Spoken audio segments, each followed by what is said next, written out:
I am Malachi Hayes, 72 years old, and for the first time in my life, I truly understand the meaning of silence. My son Jordan and his wife Megan invited me to their home in Los Angeles. When I arrived, no one was home. Just as I turned to leave, their neighbor ran out, his face pale with panic. He shouted, "Run, Mr. Hayes! They aren't who you think they are. They're desperate." I just gripped my carry-on bag tighter. Desperate. They had no idea what I was capable of. That night, I didn't run. I checked into a penthouse suite and called my lawyer. The trap was set. Before I continue this story, tell me in the comments where you are watching from, and please hit like and subscribe if you believe that underestimating a quiet man is the biggest mistake anyone can make. I stood on the sidewalk in Ladera Heights, Los Angeles. The flight from Atlanta had been smooth, but the silence greeting me was unsettling. This was my first visit since my wife Serena passed away. The trip was Jordan and Megan's idea. They had been relentless calling me every few days. "Dad, you have to come visit. Get out of that big empty house in Atlanta. Come to LA. We'll take care of you." Their concern had touched me, but now, standing in front of their dark house, it felt wrong. It was a beautiful California-style home, the kind with big windows and a terracotta roof. But the porch light was off even though dusk was settling over the city. There was no car in the driveway. I pulled out my phone and dialed Jordan, straight to voicemail. "Son, it's Dad. I'm here. At the house. Where are you?" I tried Megan. Same result. Voicemail. I walked up the pathway, the wheels of my small suitcase rattling on the pavers. That's when I saw the mail. It was jammed into the slot, overflowing and spilling onto the porch mat. Not just junk mail. Windowed envelopes, bills. I nudged one with my foot. The red letters screamed, "Final notice." A cold feeling crept up my spine. My late wife Serena had always been the sharp one. She was brilliant. She wasn't just my partner for 48 years. She was my rock. And she had never trusted Megan. Mac. She used to tell me, her voice firm but loving as she sipped her tea. "You see the potential in everyone. I see the reality. And the reality of that girl Megan is trouble." When Jordan first introduced us to her, I saw a pretty energetic young white woman from the valley, someone I thought complemented my son's quiet nature. Serena saw an opportunist. "Look at her eyes, Mac." Serena had warned me in the privacy of our kitchen. "She's not looking at Jordan, she's looking past him. She's looking at what he represents, at what she thinks we have." I had dismissed it as a mother-in-law's overprotective nature. Jordan was our only son. We'd raised him to be a good man, maybe too soft, too eager to please. I always thought he'd find his strength. After Serena passed last year from the cancer, the grief was a heavy fog. Jordan and Megan were so supportive. Their insistence that I visit had felt like a lifeline. Now, standing in front of this dark, empty house, looking at a pile of final notices, their concern felt different. It felt calculated. I rang the doorbell again. The sound echoed inside, confirming the emptiness. I was 72 years old. I hadn't flown 5 hours across the country to be stood up. I looked at the piled-up mail again. Another red envelope. Urgent, past due. I felt the weight of Serena's warnings pressing down on me, heavy as the humid LA air. I was a fool for not listening. I was about to turn around, call a cab, and go to a hotel. I had given them their chance. "Don't bother, they ain't home. Haven't seen 'em much all day." The voice was deep and gravelly. I turned. A man about my age, maybe a little younger, was standing on the porch of the house next door. He was African American like me, tall and lean, with watchful eyes that told me he hadn't missed a thing in this neighborhood for a very long time. He walked over, wiping his hands on an old rag. "You must be Malachi Hayes," he said. It wasn't a question. I nodded. "I am." "And you are?" "Alvin Henderson. I live here." He looked left and right down the street, a quick practice scan as if he was checking for spies. His whole demeanor screamed, "Old cop." He lowered his voice. "Look, Mr. Hayes, I don't know you, but I knew your wife." My head snapped up. "You knew Serena?" "Not personally, but she called me, about 6 months before she passed." He sighed, the sound heavy with memory. "She and my late wife Clara were old college friends from Spelman. Small world. Serena made me promise to keep an eye on this place. On your son, and on her." He pointed his chin toward the dark house. The casual neighborly vibe vanished, replaced by an urgent intensity. His eyes met mine. "Listen to me, Mr. Hayes. Get back in your cab if it's still here. Go to the airport. Run. Get away from here before it's too late. These are terrible people." The words hit me, but I didn't flinch. "Run," I said, my voice steady. "That's my son in there." "What did they do?" Alvin shook his head, a look of pity on his face. Your son is a fool. God rest his soul. But that wife of his, Megan, she's pure venom." He leaned in closer, his voice dropping to a near whisper. "You shouldn't be here. They're in deep. I mean deep." "What kind of deep?" I asked. "Loan shark deep." Alvin said the words, hitting me harder than a physical blow. "They owe money, a lot of money, to bad people. People who don't take no for an answer. People who don't care about overdue notices, they just start breaking things. Or people." I looked at the dark house, the pile of bills. It all started to make a horrible, sickening sense. The constant calls, the insistence that I visit. The "we'll take care of you." They weren't offering comfort. They were setting a trap. Alvin wasn't finished. And that's not the worst part, Mr. Hayes. The worst part is what they've been telling everyone. They've been bragging for weeks. Bragging to their friends, bragging loud enough for me to hear from my yard while I'm trying to water my roses. Bragging about what? That their rich old man from Atlanta was finally coming to town. His eyes held mine, full of a sad, hard truth. That the ATM was arriving.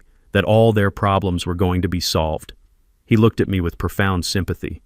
"They didn't invite you here for a visit, Mr. Hayes. They invited you here to be fleeced. They are desperate. And desperate people. They do desperate things." I gripped the handle of my suitcase. My knuckles turned white. Rich old man. ATM. Alvin thought he was warning a sheep about the slaughter. He didn't know he was talking to the wolf. They thought I was just a retired old man from Atlanta living off a pension. They thought I was simple. They thought I was theirs to drain. They had no idea who Malachi Hayes really was. They had no idea what Serena and I had built. And they had no idea that their desperate little plan had just collided with a reality they were not prepared for. "Thank you, Mr. Henderson," I said, my voice calm. "I appreciate the warning.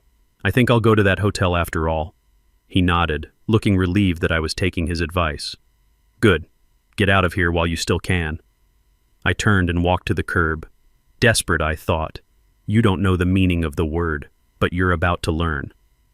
I watched Mr. Henderson walk back into his house, the screen door clicking shut with a final heavy sound.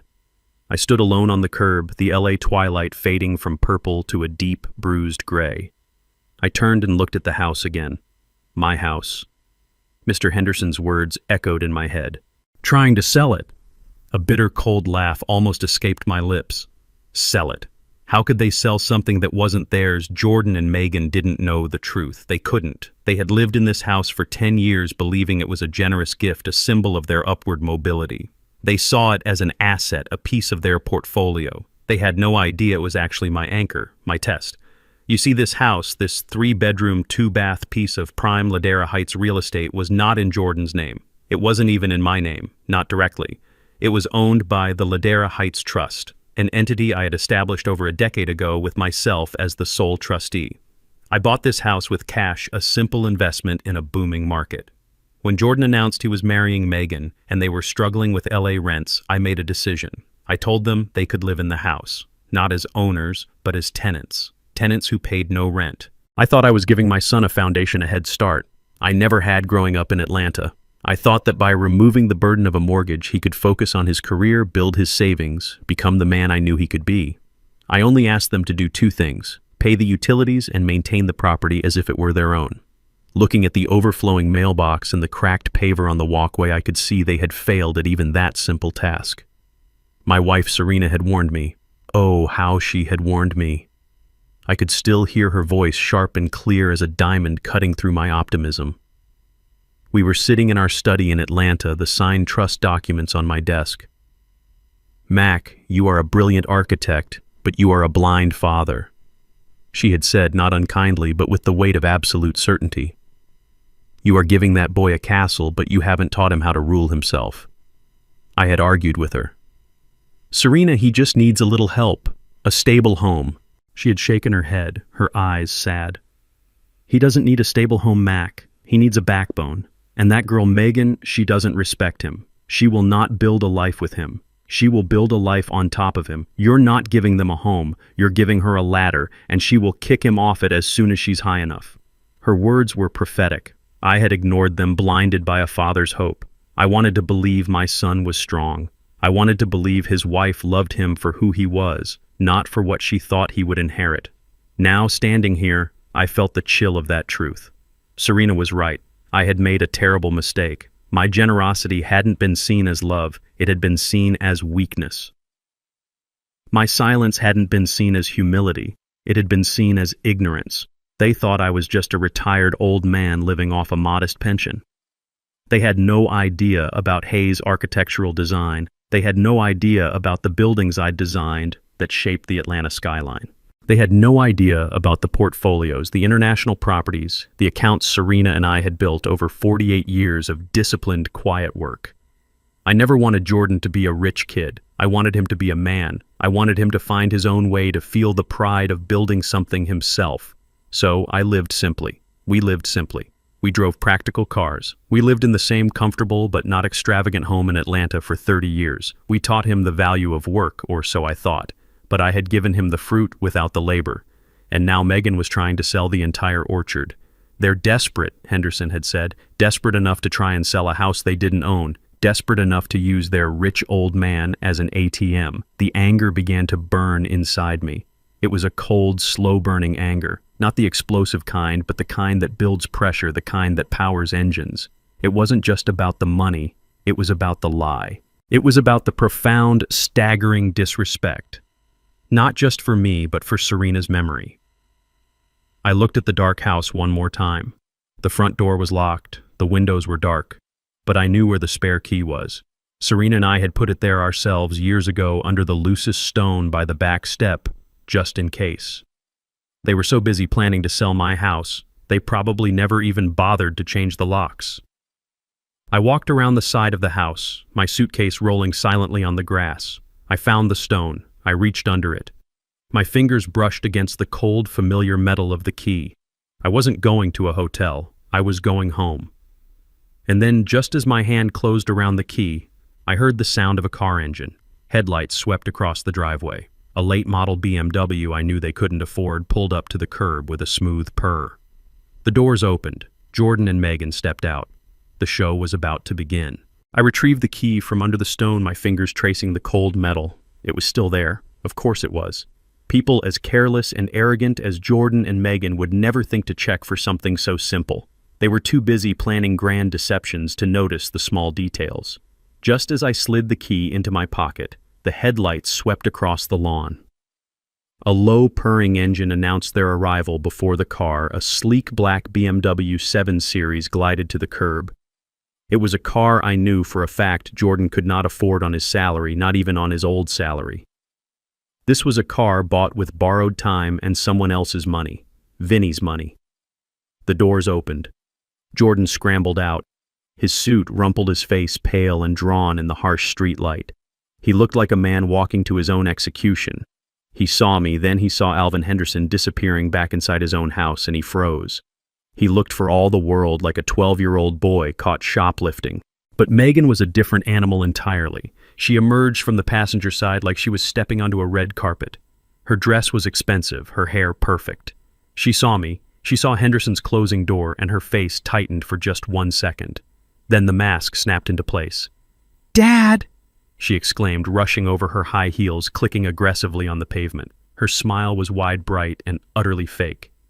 "You're here. You're early.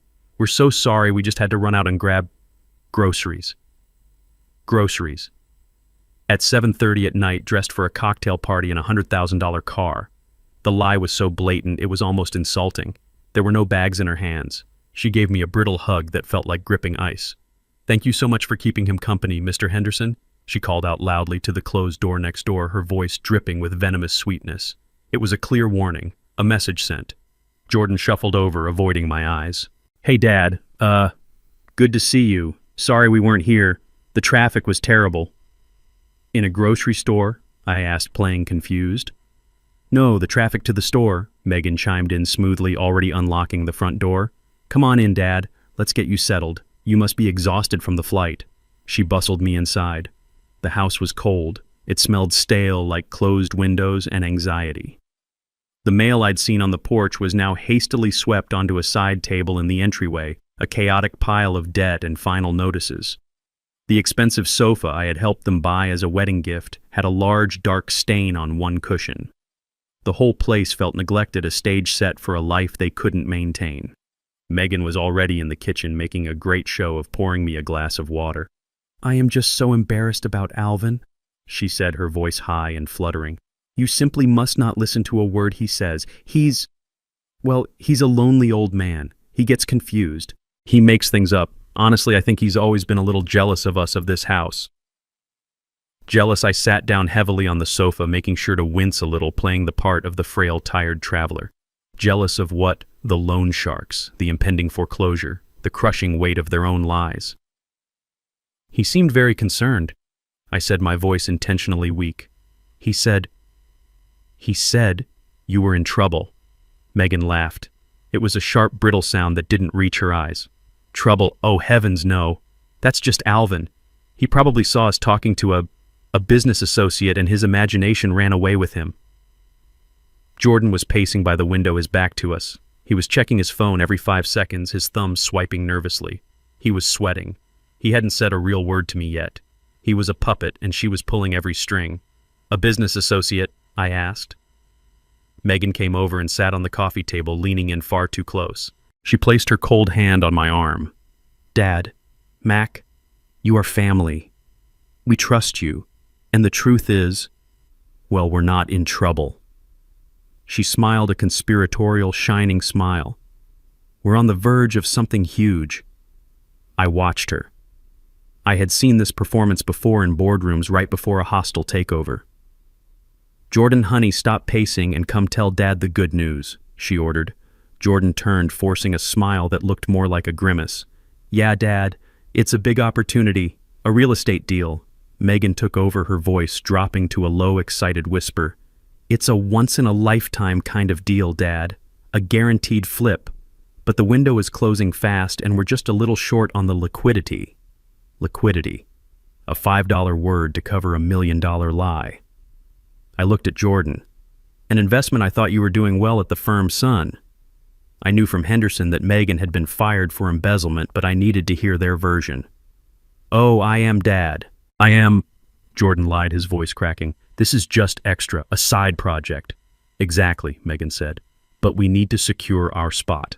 And we were hoping we could ask you for a small loan, just to bridge the gap.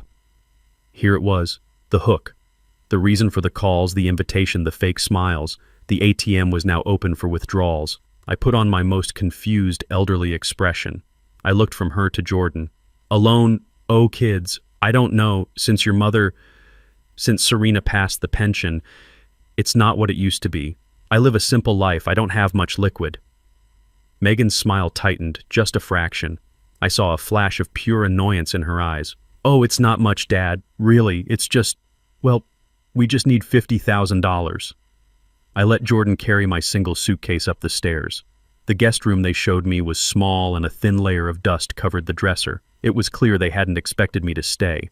They had expected me to arrive, write a check, and leave. I came downstairs, my joints aching from the flight. Megan was in the kitchen, her voice bright and artificial. Can I get you some tea, Dad? You must be so tired after that long trip. I sat on the expensive sofa, the one I recognized from a catalog, the one with the dark, ugly stain on the armrest. I looked around the living room. This wasn't a home. It was a showroom for a life they couldn't afford. A massive flat-screen television the size of a small car dominated one wall. But the rug beneath it was frayed and the paint on the walls was peeling in the corners. A sleek, modern bookshelf stood empty save for a few glossy magazines and a single pretentious glass vase. While Megan rattled pans in the kitchen, pretending to be the perfect hostess, my eyes drifted back to the hallway, to that pile of mail on the console table. Red letters. Urgent. Final notice. Past due. This house was drowning in debt, and they looked at me, their rich old man, as the lifeboat.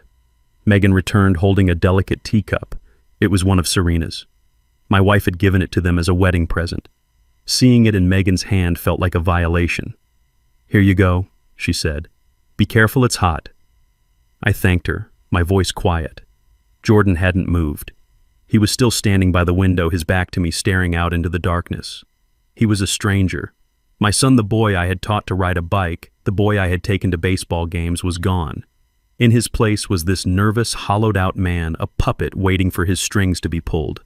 Megan sat down on the coffee table, leaning in too close. Her perfume was overpowering, expensive, and sharp. She placed her cold hand on my arm.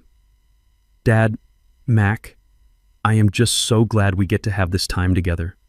Jordan and I have missed you so much. It's been too long." I just nodded, sipping the tea. It was lukewarm. Well, since you're here and your family, we really wanted to run something by you. Jordan, honey, stop pacing. Come tell Dad the good news." Jordan flinched as if he'd been shocked. He turned, forcing a smile that was painful to look at. "Oh, yeah. It's a great deal, Dad. A property, downtown. We found this amazing opportunity." He was reciting a poorly memorized script. He didn't even sound like he believed it himself. Megan, seeing him fumble, sighed dramatically and took over. Her voice dropped to a low, excited whisper, the kind snake oil salesmen use. "What my brilliant husband means to say is that we have a chance to invest in a commercial property, a small stake, but the return, Mac, the return is guaranteed. Triple our money in just 6 months." "Triple?" I asked, widening my eyes, playing the part of the naive old man. "My goodness, that sounds very fast." "It is fast," she said, her eyes gleaming with a predatory light. "That's why we have to move now. The buy-in closes at the end of the week, and we're just a tiny bit short on the capital." I held my breath. I looked at Jordan. He was examining his shoes as if they held the secrets of the universe. He was spineless. "We just need $50,000, Dad." She said it quickly, brightly, as if asking for bus fare. "Just a loan, of course. We'd pay you back the second the deal closes, with interest. We'll give you 10% interest. You won't get that from your savings account." She laughed, a light, airy sound that scraped against the silence of the room. The ATM was now open for business. I set the teacup down on the table. I made sure my hand trembled. I looked down at my own worn pants, then back at her, my face a mask of weary confusion. "Oh, Megan. Jordan. $50,000? I let my voice sound frail. "My heavens. That is so much money.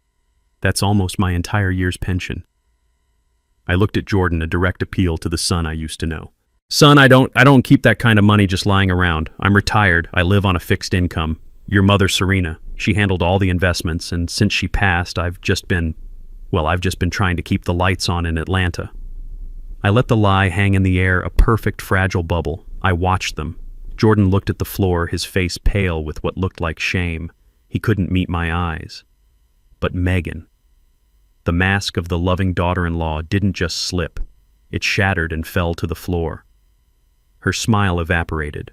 Her eyes went flat and cold like wet stones.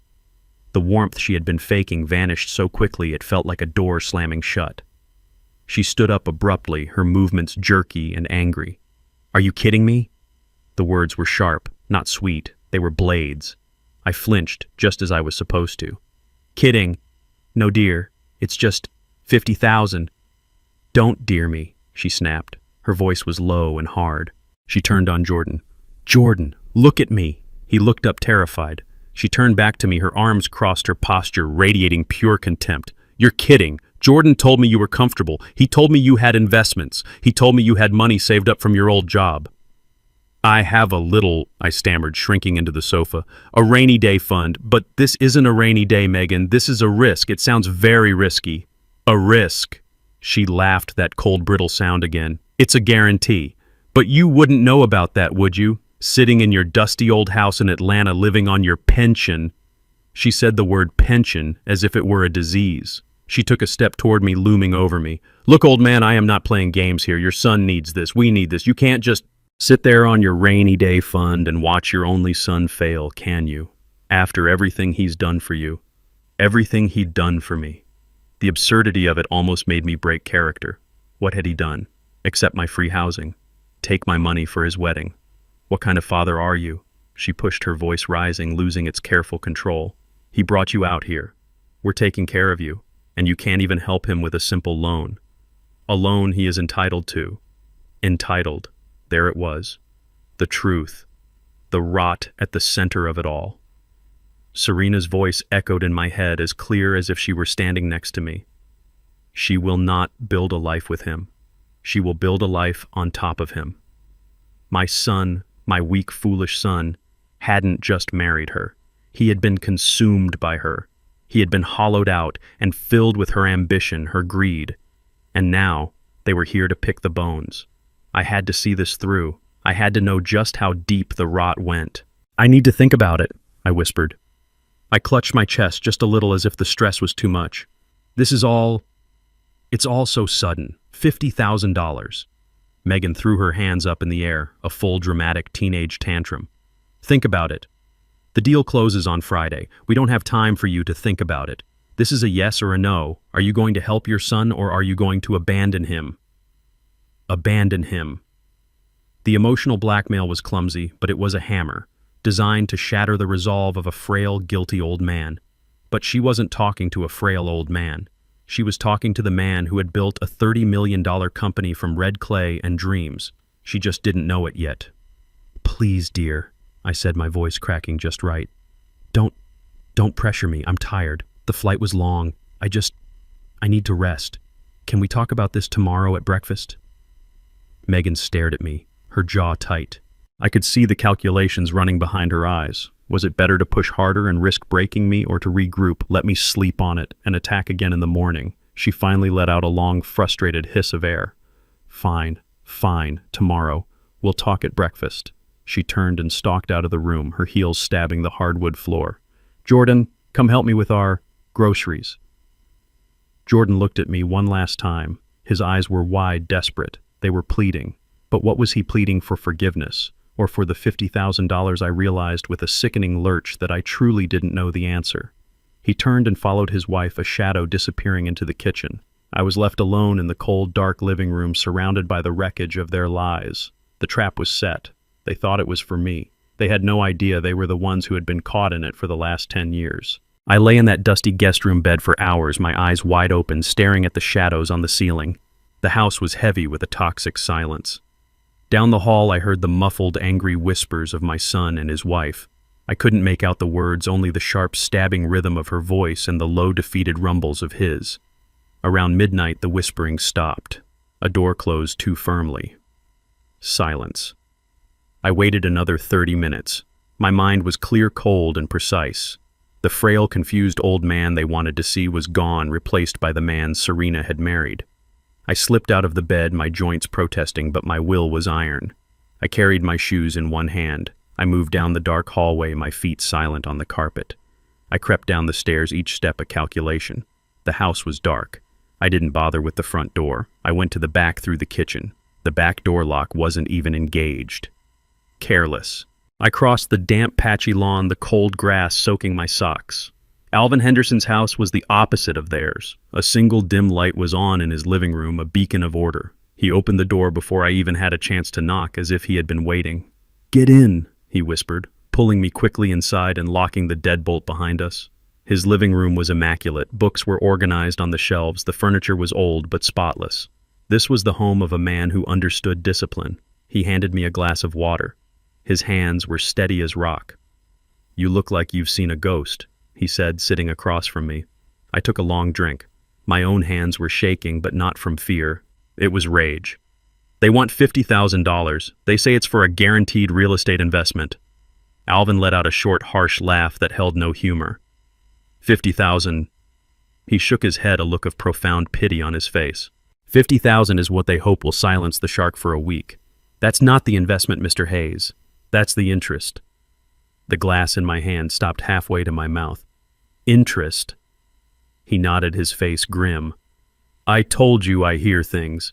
Megan isn't quiet when she's screaming into her phone in the backyard thinking no one can hear. They don't owe 50,000. They owe $200,000. My blood ran cold. 200,000 to who? A man they'd just call Vinny, Alvin said. He's not a banker, Mr. Hayes. He doesn't send final notices in red envelopes. He sends messages, the kind of messages that break bones. I sat down hard on his sofa. But the investment, she said it was a sure thing. There is no investment, Alvin said flatly. There is no opportunity. There is only the hole they dug, and she's the one who was holding the shovel. What about her job? I asked, grasping for anything that made sense. She's in marketing, No, she's not. Henderson interrupted, his voice sharp as a blade. Not for the last 6 months. I did a little checking after Serena called me. I still have a few friends on the force, a few favors owed. Megan Hayes was fired from her marketing firm back in May. Fired for cause. He leaned forward and his next words sealed their fate. She was caught embezzling Mr. Hayes, stealing from the company expense accounts. They didn't press charges because the firm didn't want the bad press. They just fired her and buried it. She's been lying to Jordan about it ever since. Lying to him while she burns through his credit and waits for her rich old man to show up. Embezzlement, loan sharks, a $200,000 debt. My son, my weak son, wasn't just married to an opportunist. He was tied to a professional criminal. My mind, my heart, everything went back to Serena. You said my wife called you. Alvin's hard detective expression softened just for a moment. He looked at a photograph on his mantelpiece, a smiling woman with kind eyes. My wife Clara, she passed 3 years back. She and Serena went to Spelman together way back. They kept in touch. Christmas cards, the occasional long phone call. After Serena got her diagnosis, she called me. She knew she was running out of time. I listened, my throat tight. Serena, my Serena, had been planning even from her sickbed. She had never told me. She told me about Jordan. Alvin continued, his voice low and respectful. She said he was a good boy at heart, but weak. That he always attached himself to the wrong people, people he thought were strong. And then she told me about Megan. She said, Alvin, that girl is a barracuda. She's going to strip that boy bare, and then she is going to come for his father. He looked me right in the eye, and I saw the weight of the promise he had kept. She was worried. Not just for Jordan. She was worried about you, Mr. Hayes. She said, Mac is a brilliant man, but he's blind when it comes to that boy. He sees the son he wants, not the man he has. When I'm gone, they will go after him. Please, Alvin. You were a good detective. Just keep an eye out. For me. I closed my eyes. Serena. She had seen it all. She had seen this night coming years in advance. She had seen my stubborn hope, my refusal to see the truth. She had seen my blindness. So I made a promise, Alvin said quietly. I've been watching. I've been listening. And everything your wife predicted, it's happening. They're out of lies and they're out of time. And now you've walked right into the middle of it. This isn't about an investment, Mr. Hayes. This is about survival, theirs. I stood up. The old, frail, confused man who had walked into that dark house 2 hours ago was gone. The man Serena married was back. Thank you, Alvin. You've honored my wife's memory more than you know. Now I have to honor it too. I walked back to that house, the cold metal key heavy in my pocket. It was no longer a spare, just in case. It was evidence. I slipped back inside through the kitchen, silent as a shadow. I locked the door behind me and crept up the stairs. The house was quiet, filled with the stale air of deceit. I lay down in the guest room, but sleep was impossible. My mind was a whirlwind, replaying Alvin Henderson's words over and over. $200,000. Embezzlement. A loan shark named Vinny. And Serena? Serena had known. She had tried to protect me even from the grave. I came downstairs the next morning. I made sure to walk slowly, holding my back, playing the part of the frail 72-year-old man they expected me to be. Megan was in the kitchen, a stark contrast to the previous night. She was humming, dressed in bright yellow, already making a massive breakfast. The smell of blueberry pancakes filled the air. It was a performance. She was auditioning for the role of the loving, caring daughter-in-law. "Good morning, Dad," she chirped, her voice sickeningly sweet. "Did you sleep well? I thought I'd make your favorite. You always loved my pancakes, remember?" I had never had her pancakes in my life. Jordan was already at the table, hiding behind the business section of the Los Angeles Times. He mumbled a good morning without looking up. He was a coward hiding behind his wife and a newspaper. "You're very kind, Megan," I said, sitting down heavily. "But after our talk last night, I'm still very worried. That $50,000... I needed to make the call. I needed confirmation. I pressed my hand to my temple and winced. "Oh my, I feel a little dizzy. All this stress. Megan, dear, would you be a saint and fetch my heart medication? It's in my suitcase in that small blue bag by the zipper." Her face lit up. She jumped at the chance to be helpful to prove her devotion. "Of course, Mac. You just sit right there. Don't move an inch." She sprinted up the stairs. The moment she was out of sight, my phone was in my hand. Jordan remained hidden behind his paper. I dialed the number. My lawyer in Los Angeles, Cynthia Pham.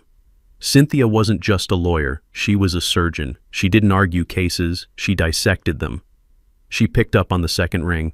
"Mac, it's 6:05 a.m. in L.A. This had better be an emergency." Her voice was pure business. "Cynthia," I whispered, my voice urgent. "It is. I'm at the Ladera Heights house. I need you to check the trust. Now. I have reason to believe someone is trying to move against it." "Move against it? What are you—" I heard Megan's footsteps on the floor above. "I have to go," I whispered. "Just check it. Check everything. The title, any new liens, any pending sales, everything. Call me back as soon as you know." I hung up and slid the phone back into my pocket just as Megan returned holding the blue bag triumphantly. "Here you are, Dad. See all better." "Thank you, dear," I lied, fumbling with the zipper. I'm just a little overwhelmed about your offer." Breakfast was the longest hour of my life. Megan chattered relentlessly about her investment. She spun a fantasy of a commercial property, a sure thing, how this $50,000 was just a small piece of the pie and how we'd all be rich. It was a terrible, clumsy lie. I watched her marveling at the sheer audacity. I watched Jordan hide shoveling pancakes into his mouth, his eyes empty. I spent the next 4 hours as a prisoner in plain sight. I said I needed to rest after the long flight. I went to the guest room and locked the door. I sat on the edge of the bed, staring at my silent phone. Every minute that passed felt like a year. What was happening? Had they already succeeded? At 10:30 a.m., the phone vibrated, nearly jumping off the nightstand. I grabbed it. Cynthia. I stepped into the small adjoining bathroom and turned on the fan for cover. "Cynthia. Mac, you were right." Her voice was no longer just business. It was cold. It was angry. "This is not good. They are in active commission of a felony." I gripped the phone, my knuckles white. "What did you find?" "It's not what I found, Mac. It's what the title company found. They called my office an hour ago because my name is on the trust. Someone is trying to fast-track a sale of the house." My heart hammered against my ribs. "A sale?" "Yes," Cynthia said, her voice sharp as glass. "They are not trying to borrow $50,000 from you, Mac. They are trying to steal $2.5 million from you. They are in escrow. They accepted an all-cash offer 2 weeks ago and are scheduled to close in 3 days. I had to lean against the wall. The room was spinning. "How?" "They forged your signature," Cynthia said, answering my unspoken question. "They forged it on a fake power of attorney document claiming you were medically incapacitated in Atlanta and that Jordan had full rights to liquidate your assets in California. The notary stamp is fake. The medical assessment it refers to doesn't exist. It's sloppy, desperate work, Mac, but they were counting on no one checking until the money was gone." The $50,000 loan was a smokescreen, a fast cash grab while the real prize was being processed. Or if I refused, it was meant to be the trigger. It was meant to make me angry, to create a fight to build their case that I was becoming irrational and difficult. Cynthia was still talking, her voice a precise, angry monotone. "They were going to sell your house, pay off their loan shark, and run with the remaining $2 million. They were never going to see you again, Mac. They were going to clean you out and disappear." I looked at myself in the bathroom mirror. I saw my tired 72-year-old face. I saw the face of a fool who had let his hope for his son blind him to the truth. I saw the face of the man Serena had tried to warn. They weren't just desperate. They were criminals. They weren't just my family. They were the enemy. "Cynthia," I said. My voice had changed. The weakness was gone. The confusion was gone. It was cold. "Stop the sale immediately. Contact the district attorney's office. Tell them we have active ongoing fraud." "Done," she said. "But," I continued, "don't let them know we've stopped it. Not yet. I'm not finished with them." There was a pause on the line. "What are you planning, Mac? This is a criminal matter." "It is," I said. "And it's also a personal one. They just tried to steal my house and my name. They tried to erase me. Now I'm going to give them exactly what they want, just not in the way they expect." I hung up the phone with Cynthia, the bathroom fan whirring loudly, masking the sound of my own heart hammering in my chest. Forged. Liquidate. Desperate. The words echoed in the small tiled room. They weren't just incompetent, they were criminals. They weren't just greedy, they were trying to erase me. I looked at my reflection in the mirror, the face of a 72-year-old man tired with the lines of grief for his wife still etched around his eyes. This was the face they saw. They saw a frail, confused, simple old man. They saw a victim. They had no idea what a man who had built an architectural empire from the red clay of Atlanta was capable of. They had forgotten who I was. I turned off the fan. The house was quiet. Too quiet. I unlocked the bathroom door and walked out of the guest room. I didn't limp. I didn't clutch my back. I walked down the stairs with a solid, measured tread, the sound of my shoes on the hardwood floor deliberate. They were in the living room exactly as I knew they would be. Jordan was staring at his phone, his face pale. Megan was pacing in front of the unlit fireplace, her entire body vibrating with nervous energy. They were waiting for me to come down for breakfast, waiting for their next chance to attack the old man for the 50,000. They heard me on the stairs. Megan stopped pacing. Jordan looked up startled. "Dad," Megan said, forcing that bright, brittle smile again. "You're up. Are you feeling better? I was just about to make those blueberry—" "We're done talking about pancakes, Megan." My voice was quiet. It wasn't loud, but it cut through the room like a surgeon's scalpel. It was the voice I used in boardrooms when a multi-million-dollar deal was falling apart. It was a voice Jordan had never ever heard me use. He flinched physically. Megan's smile faltered, her eyes narrowing. "What did you say?" I said. I repeated, stopping at the bottom step. "We're done." "Dad." Jordan stood up, his phone slipping from his hand.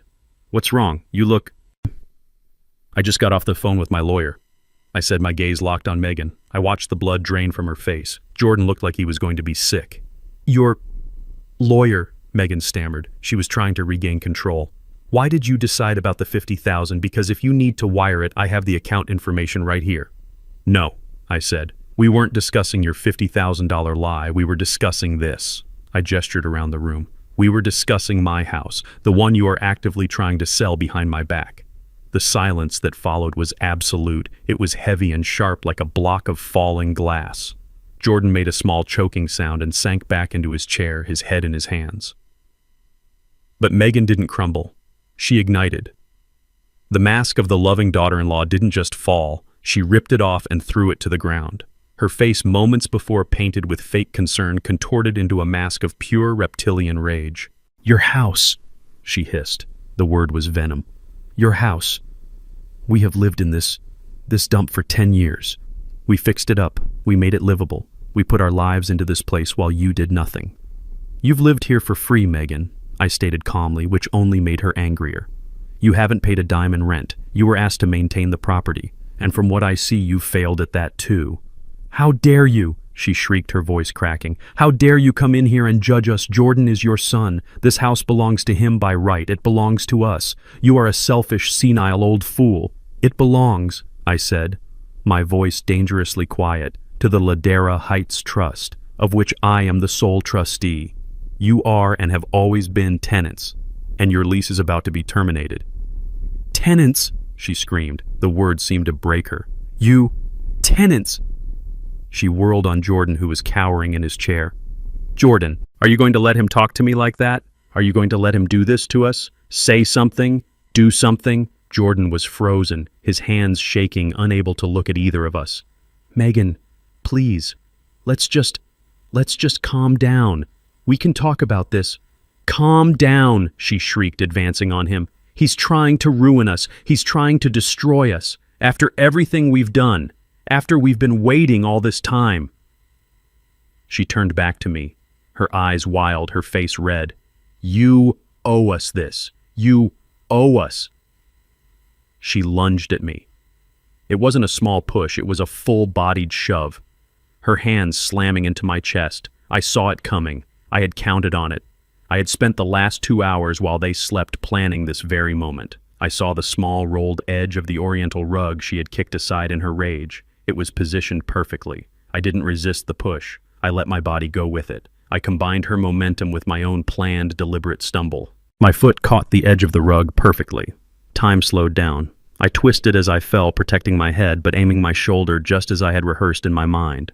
I aimed for the sharp, heavy oak corner of the coffee table. The fall was real. The impact was real. A sickening, wet crack echoed in the silent room as my shoulder connected with the wood. The pain was immediate, white-hot, and blinding. It was far more real than I had anticipated. I collapsed onto the floor. I let out a very real, very agonizing groan. "Ugh, my shoulder!" I cried out, my voice choked with genuine pain. I clutched my arm, which already felt numb and wrong. "My shoulder. You broke it." The scene froze. Megan was standing over me, her hands still out, her face a mask of total shock and horror. She hadn't expected me to fall. She certainly hadn't expected a sound like that. Jordan finally snapped out of his trance. "Dad. Oh my God, Dad." "Vicky is cursed by us, he yelled, scrambling to my side, his face slick with panic. "You pushed me," I gasped, looking at Megan, letting the tears of pain stream down my face. "You attacked me." Megan started to back away, her hands flying to her mouth. "I didn't." He tripped. He just tripped. I didn't touch him. "Jordan, tell him I didn't touch him." But Jordan wasn't listening. He was fumbling for his phone, his fingers shaking so badly he could barely unlock it. "Dad, don't move. I'm calling 911. I'm calling an ambulance." I raised my good hand and grabbed his arm. "No," I whispered, my voice strained. "No. Ambulance. Call the police." Jordan stopped dialing. His eyes were wide.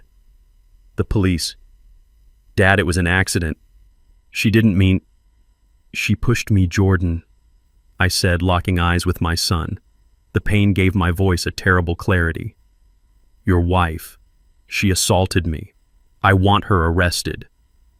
The game had just changed. The pieces were all in motion.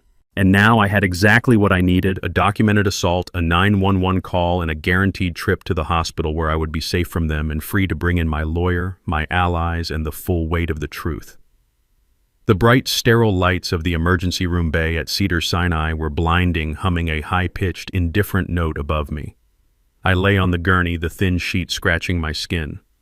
The pain in my shoulder was a deep, throbbing fire, a real and agonizing counterpoint to the calculated performance I was about to give. A young doctor, his face kind but tired, finished tightening the sling. "Well, Mr. Hayes, you've definitely dislocated your shoulder. A clean dislocation, no fracture, which is the good news. The bad news is it's going to be extremely painful for a few weeks." "Oh, thank you, doctor. Thank you so much." Megan was hovering her performance in full swing. Her hands were clasped at her chest, her eyes wide with manufactured terror. "We were just so worried. He just fell. It was so fast." Jordan was on the other side of the gurney, his face the color of old ash. He looked sick. "Dad, can you hear me? It's Jordan. We're right here, Dad." I kept my eyes closed, letting out a low groan that was only half fake. The throb in my shoulder was a useful grounding reality. "He seems confused," Megan whispered to the doctor, her voice loud enough for everyone to hear. "He's been like this, a little frail, you know, ever since his wife passed. He forgets things. He gets agitated." She was laying the foundation, planting the seeds of my incompetence. "Megan, please," Jordan muttered, running a shaky hand through his hair. "Not now. We're just concerned," she insisted, her voice breaking with false emotion. The curtain around our bay was suddenly sharply pulled back. "Mr. Hayes, Malachi Hayes." Two uniformed LAPD officers stood there. One was older, with a face that had seen too much, his notepad already out. The younger one stood just behind him, his hand near his belt, observing. I saw Megan's face flash with pure, unadulterated panic. Jordan looked like he might faint. This was not part of their plan.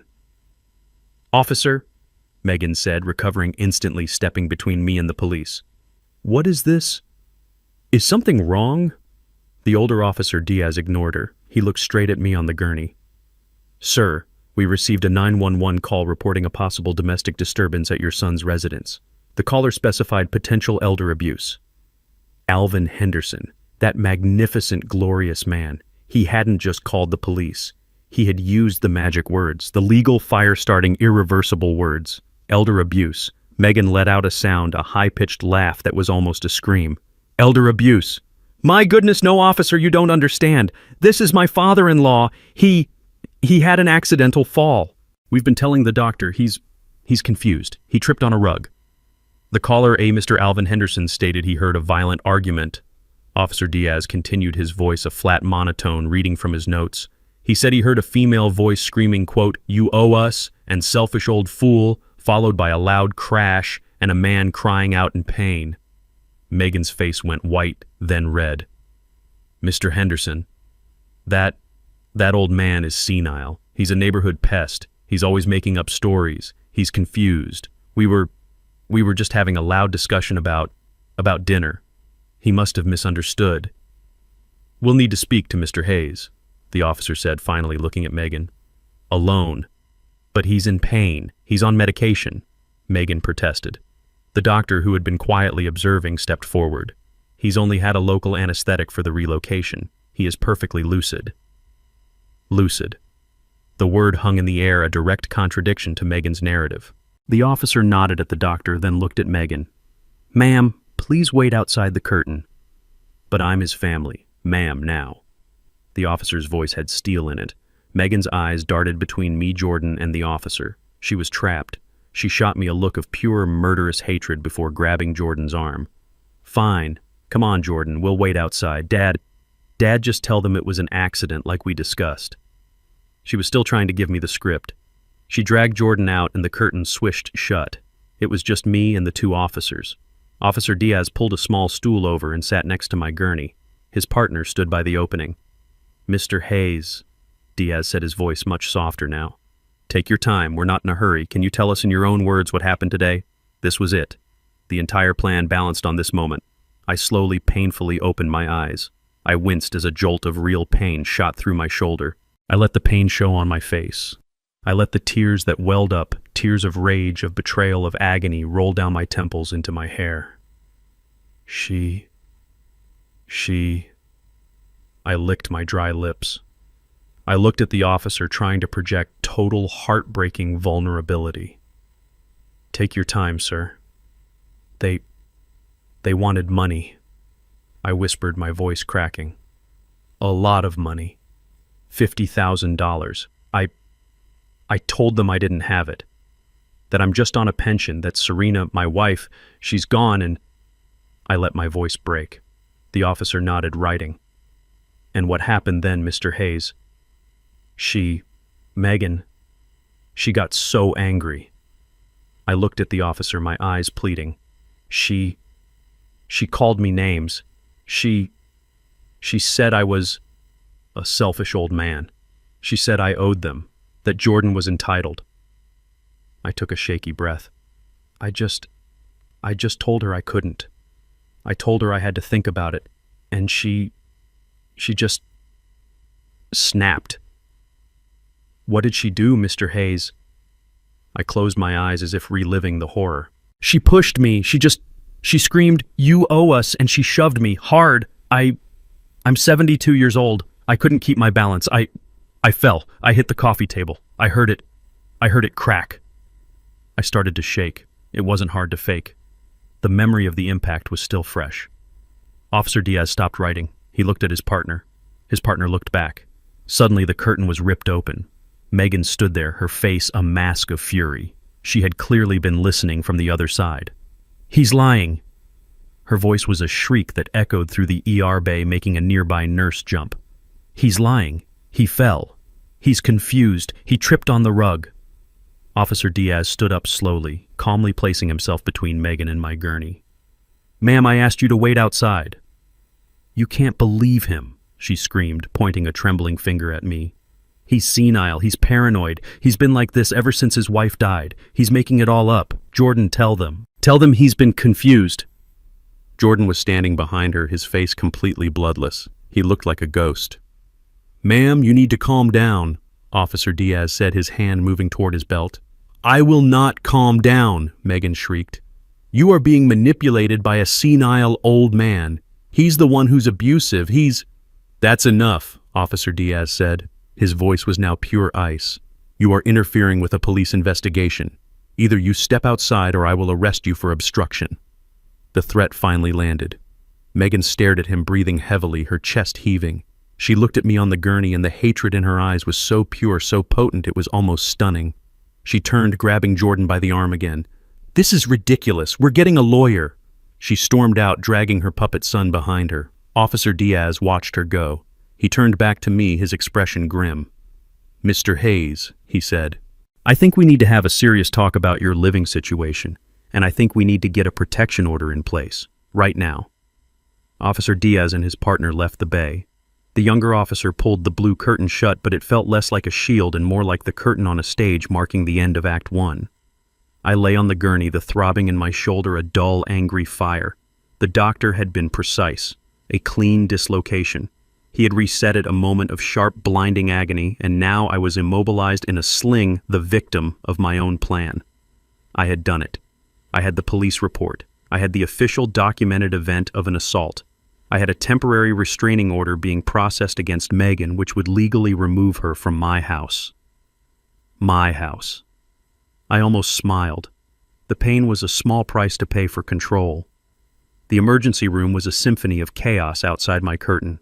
Beeps, rushed footsteps, a woman crying softly somewhere. I was in the eye of the storm, perfectly calm.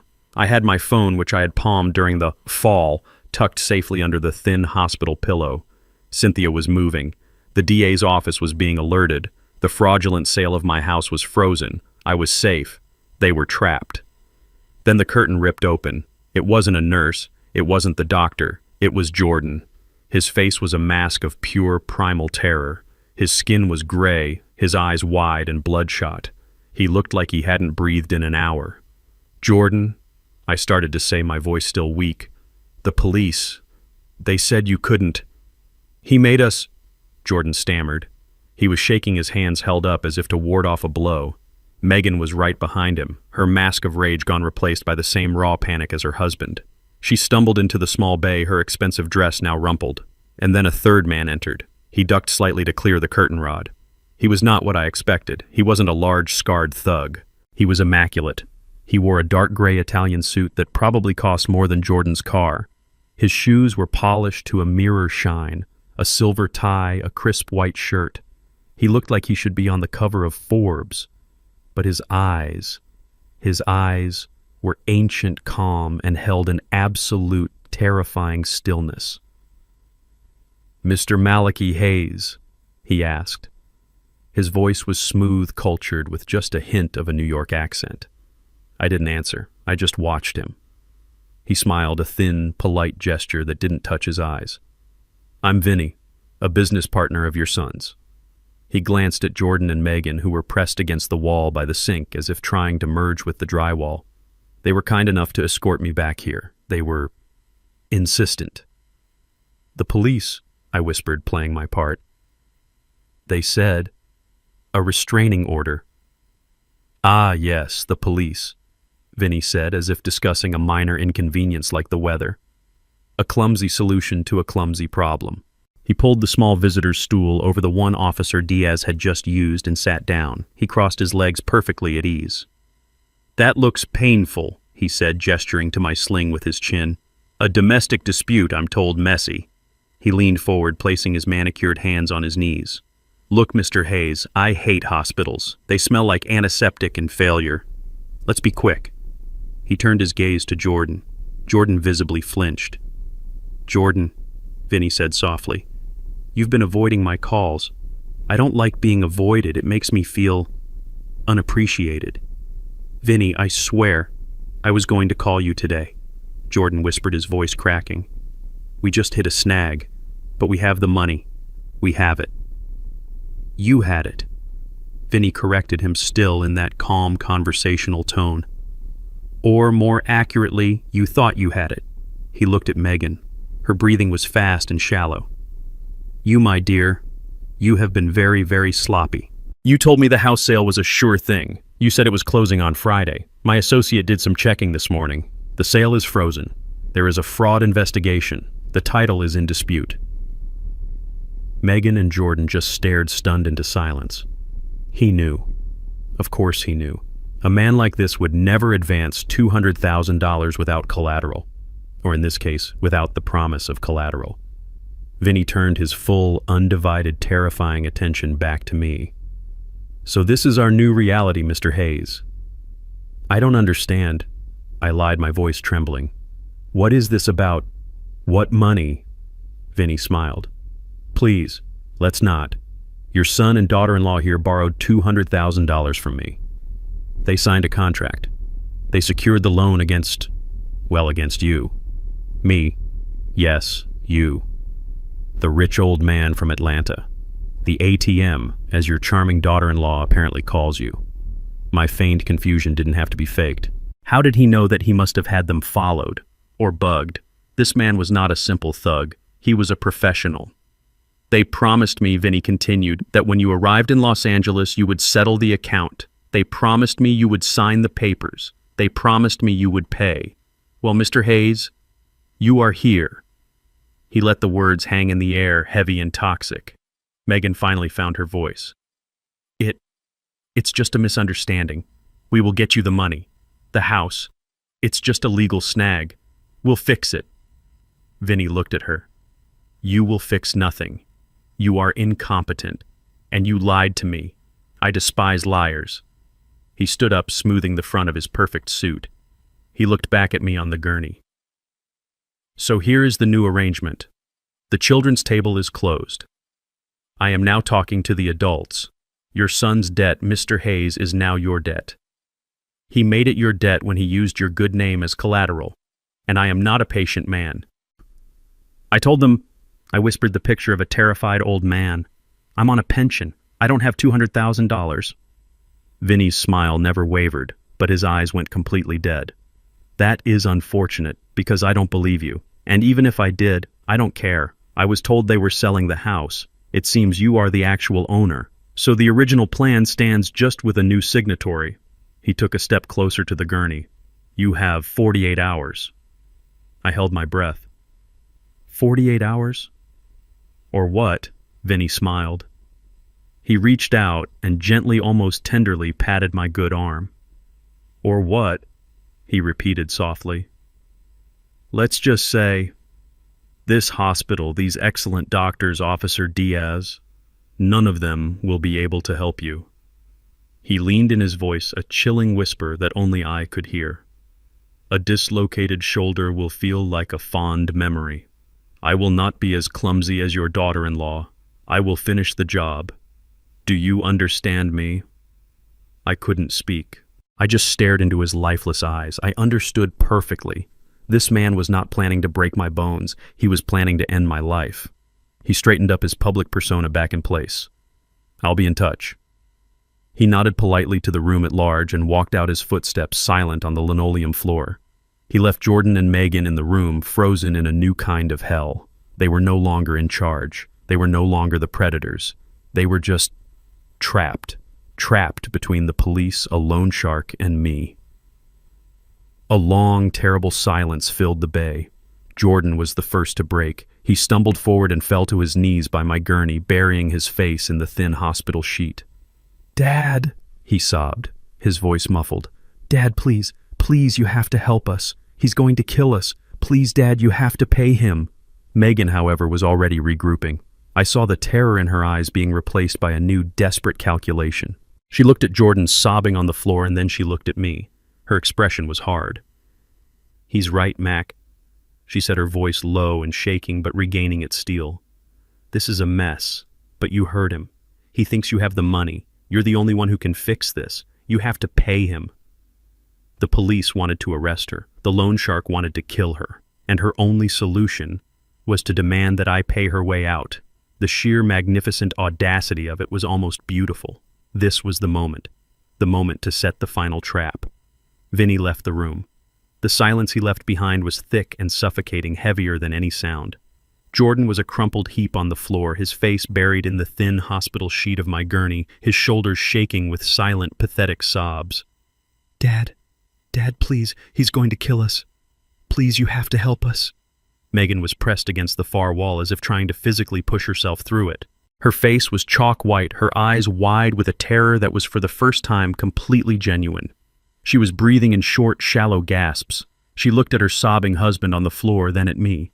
Her mind was racing, her calculations frantic. "Get up, Jordan," she hissed, her voice a harsh whisper. "Crying isn't going to fix this." She stumbled forward, grabbing the footrail of my bed. "Mac, you heard him. 48 hours. You have to pay him. You have to. He's not bluffing. You have to fix this." Her audacity was breathtaking. Her assault on me was forgotten. The restraining order was an inconvenience. All that mattered was that the loan shark was at the door, and she expected me to be the one to pay him off. This was the moment, the pivot, the instant the trap had to be set. I let my head fall back onto the pillow. I let out a long, shaky breath. I let the real pain in my shoulder and the very real adrenaline in my veins make my voice tremble. Who was that?" I whispered, my voice thick with feigned terror. "Jordan, what have you done?" "He's a bad man, Dad," Jordan cried from the floor. "It was just a small loan. It just got out of control. Megan said she had a plan. I didn't know." "Shut up, Jordan." Megan snapped, her eyes darting toward the curtain. Terrified Vinny might still be listening. She turned back to me, her voice dropping desperate. "It doesn't matter. None of that matters now. What matters is he wants $200,000. Money. Money you have. You're the only one who can fix this." I raised my good hand, my fingers shaking. "Stop."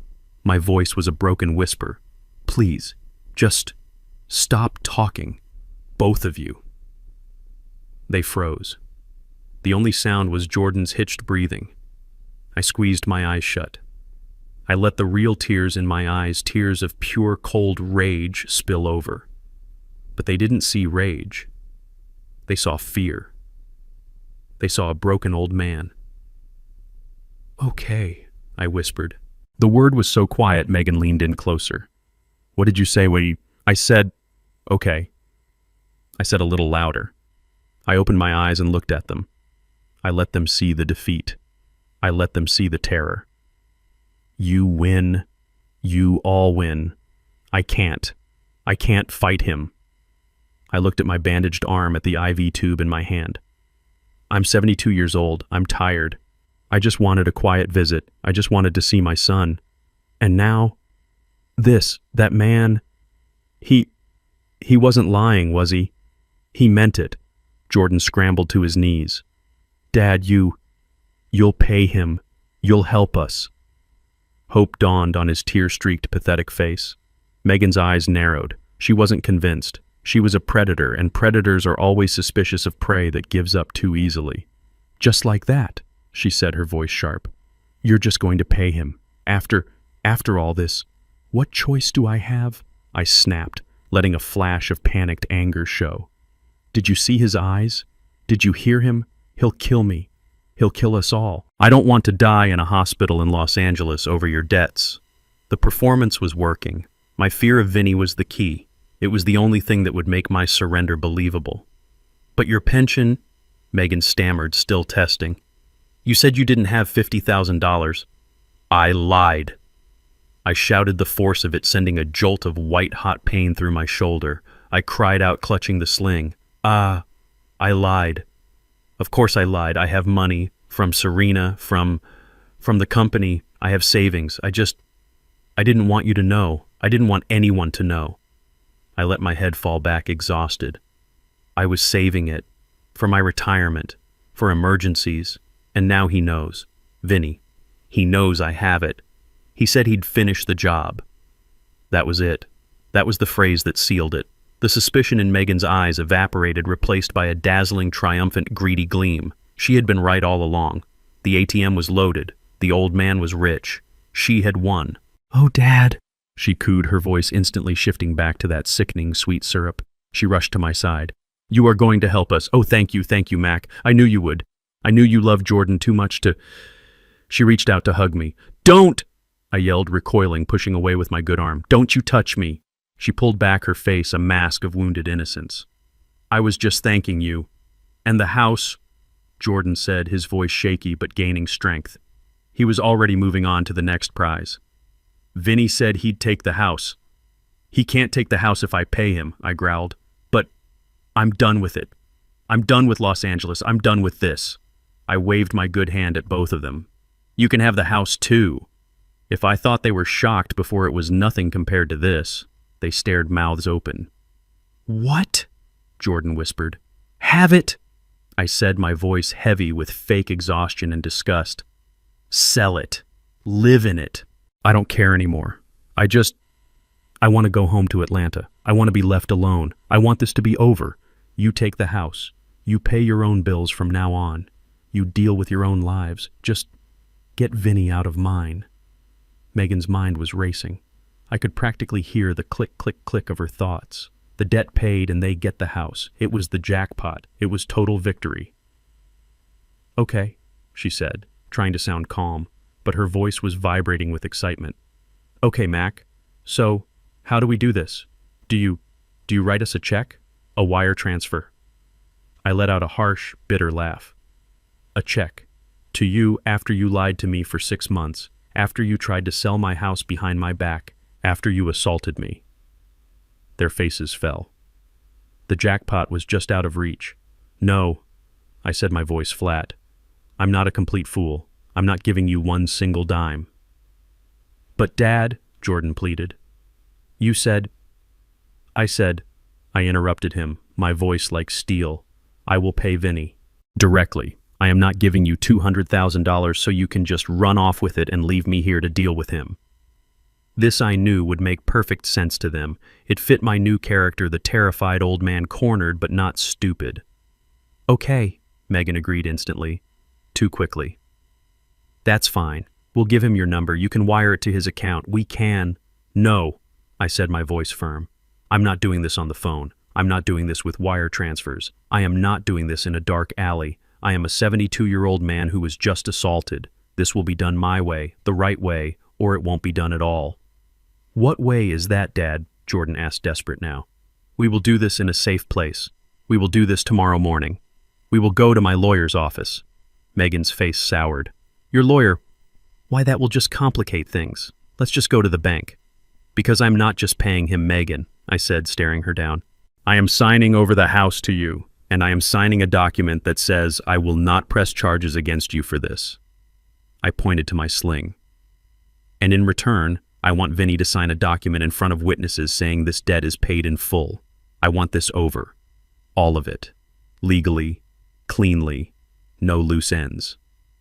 She processed this. It was a masterstroke, and she knew it. A single clean meeting. She gets the money for her loan shark. She gets the house. And she gets total amnesty for her assault. It was the perfect deal. "Okay," she said, her smile returning. "Your lawyer? Fine." "My lawyer," I confirmed.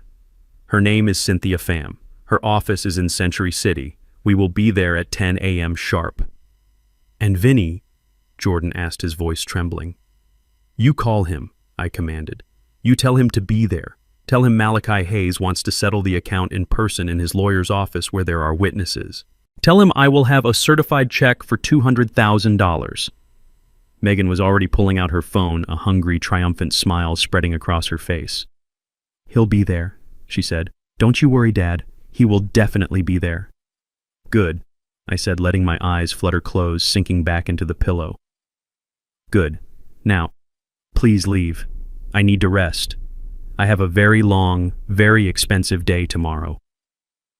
They practically floated out of the bay, their footsteps light. They were walking on air. They thought they had won. They thought the old man had finally broken. They thought they were going to get everything they ever dreamed of. They had absolutely no idea that they were walking with smiles on their faces right into the jaws of the trap.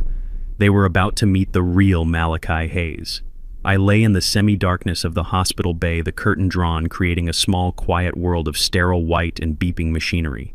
The sounds of Jordan and Megan's victory, their excited, hushed whispers as they left, faded down the corridor. They thought they had won. They thought the old man was broken, cornered, and terrified into submission. They thought that in the morning they would walk into a lawyer's office and receive their jackpot $200,000 in cash and a multi-million-dollar house free and clear. I lay still for a full minute, letting the throbbing in my dislocated shoulder radiate. It was a useful pain. It kept me focused. It reminded me what was real. I reached over with my good hand and pressed the call button for the nurse. A moment later, a kind woman in blue scrubs pulled back the curtain. "Mr. Hayes, are you in pain? Can I get you something?" I gave her my best, weakest smile. "Thank you, dear. I am just so rattled. Those people, my son, his wife, it was just such a shock." I let my voice tremble just enough. Could I please have my phone? It's in the bag with my belongings. I need to call my lawyer. I'm afraid I need to get my affairs in order." The nurse's face softened with pity. "Of course, Mr. Hayes. Right away. You just rest." She retrieved my phone, plugged it in for me, and handed it over. "You just press this button if you need anything else. Anything at all." "Thank you," I whispered. "You're very kind." She smiled sadly and pulled the curtain shut. The moment it closed, the frail old man vanished. I unlocked the phone, my fingers flying over the screen. I went to my encrypted contacts and dialed Cynthia Pham's private cell. She picked up on the first ring, her voice sharp and all business even at this late hour. "Pham. Cynthia, it's Mac. The bait is in the water." I heard the quick click-clack of her keyboard. "Mac, I got the alert from Officer Diaz regarding the restraining order. Your shoulder. Was that part of the plan, or are you just getting reckless in your old age?" "A necessary improvisation," I said, shifting against the pillow and wincing as a real jolt of pain shot up my neck. "It worked. They're terrified, but more importantly, they're greedy. They think I'm broken. They think I'm giving them everything." "They're coming to the office," she stated. It wasn't a question. 10 a.m. sharp, I confirmed. Megan Jordan and the loan shark. His name is Vinny. They think I'm going to pay him the $200,000 sign over the Ladera Heights house to them and sign a waiver saying I won't press charges for the assault. I heard a sound on the other end of the line. It was a small, dry laugh, a rare sound from Cynthia. "Oh, Mac, you truly are Serena's husband. She would have loved this. The sheer magnificent theater of it all." "Is the conference room ready?" I asked, ignoring the compliment. "It's ready," she confirmed, her voice all business again. "The large one. The one with the 20-foot mahogany table, the one that makes people feel small." "Good. And the guests?" "The special guests have received their invitations," Cynthia said. "The appetizer will be 2 agents from the IRS Criminal Investigation Division for Mr. Vinny. The main course will be the 2 LAPD detectives you met tonight who are very eager to hear about Megan's accidental push. And for dessert, well, I took the liberty of inviting the lead investigator from the DA's white-collar crime unit, the one who specializes in real estate fraud." "It's a full party," I said. "It's a reckoning, Mac. Are you sure you're ready for this?" "I'll be there at 10, I said. "Send a private car for me at 9. I'm going to discharge myself against medical advice in the morning. I'll make a scene. It'll add to the performance. They need to see me as a man with no options left." "Be careful, Mac. These are not just foolish kids anymore. They're dangerous." "Cynthia," I said, looking at my reflection in the dark blank screen of the hospital TV. "They are not dangerous. They are just loud. They think they're sharks, but they're just minnows in a very, very big pond, and they have no idea who they're trying to bite." I hung up the phone. I lay back against the stiff hospital pillow. They saw a retired old man. They saw a widower softened by grief. They saw a simpleton from Atlanta, a man who lived modestly, who drove a 10-year-old car, who was, in Megan's words, a senile old fool, living on a miserable pension. Jordan had lived his entire life believing that. It was the greatest gift I ever gave him, and it was the biggest, most necessary lie I ever told. My name is Malachi Hayes. I am not just a retired man. I am the founder, the retired chief executive officer, and the majority shareholder of Hayes Architectural Design, the firm that redesigned the Atlanta skyline in the 1990s. The miserable pension they were fighting over. It is a diversified global portfolio managed by a team in Switzerland. My net worth is north of $30 million. The little house in Atlanta that Megan had sneered at once during a visit. It's a 7,000 square foot custom-built home I designed myself overlooking the Chattahoochee River. The investments Jordan so vaguely mentioned to his wife are commercial properties in London, Tokyo, and Dubai. Serena and I built an empire. We built it brick by brick quietly with discipline and silence. We never flashed our wealth. We lived in the same comfortable but not extravagant home for 30 years. We did this because we had seen what unearned money does to people. We had seen it destroy our friends' children. We wanted Jordan to be different. We wanted him to find his own strength to build his own life, to feel the pride of his own accomplishments. So I let him think I was just dad, just an architect, just a simple, comfortable man. I paid for his education. I gave him the Ladera Heights house as a foundation, a rent-free start that most people would kill for. And I waited. I waited for him to become something. Instead, he found Megan, and together they decided to stop building and start waiting for me to die. They saw a frail, confused 72-year-old man. They saw a resource to be liquidated. They have no idea. The poor old man act is over. The charade is done. Tomorrow morning at 10 a.m., Jordan and Megan are finally going to meet their father. They are going to meet Malachi Hayes, and they are going to learn in front of God, the law, and the IRS what happens when you try to steal from the man who built the bank. I was discharged from the hospital at 8 a.m. against medical advice. The young doctor looked at me with deep pity as I signed the forms with my good hand, my left arm bound tight against my chest in a dark blue sling. He probably thought I was a terrified old man fleeing a violent home, rushing off to liquidate my life savings to pay a monster. He was right about the monster. He just had the wrong address.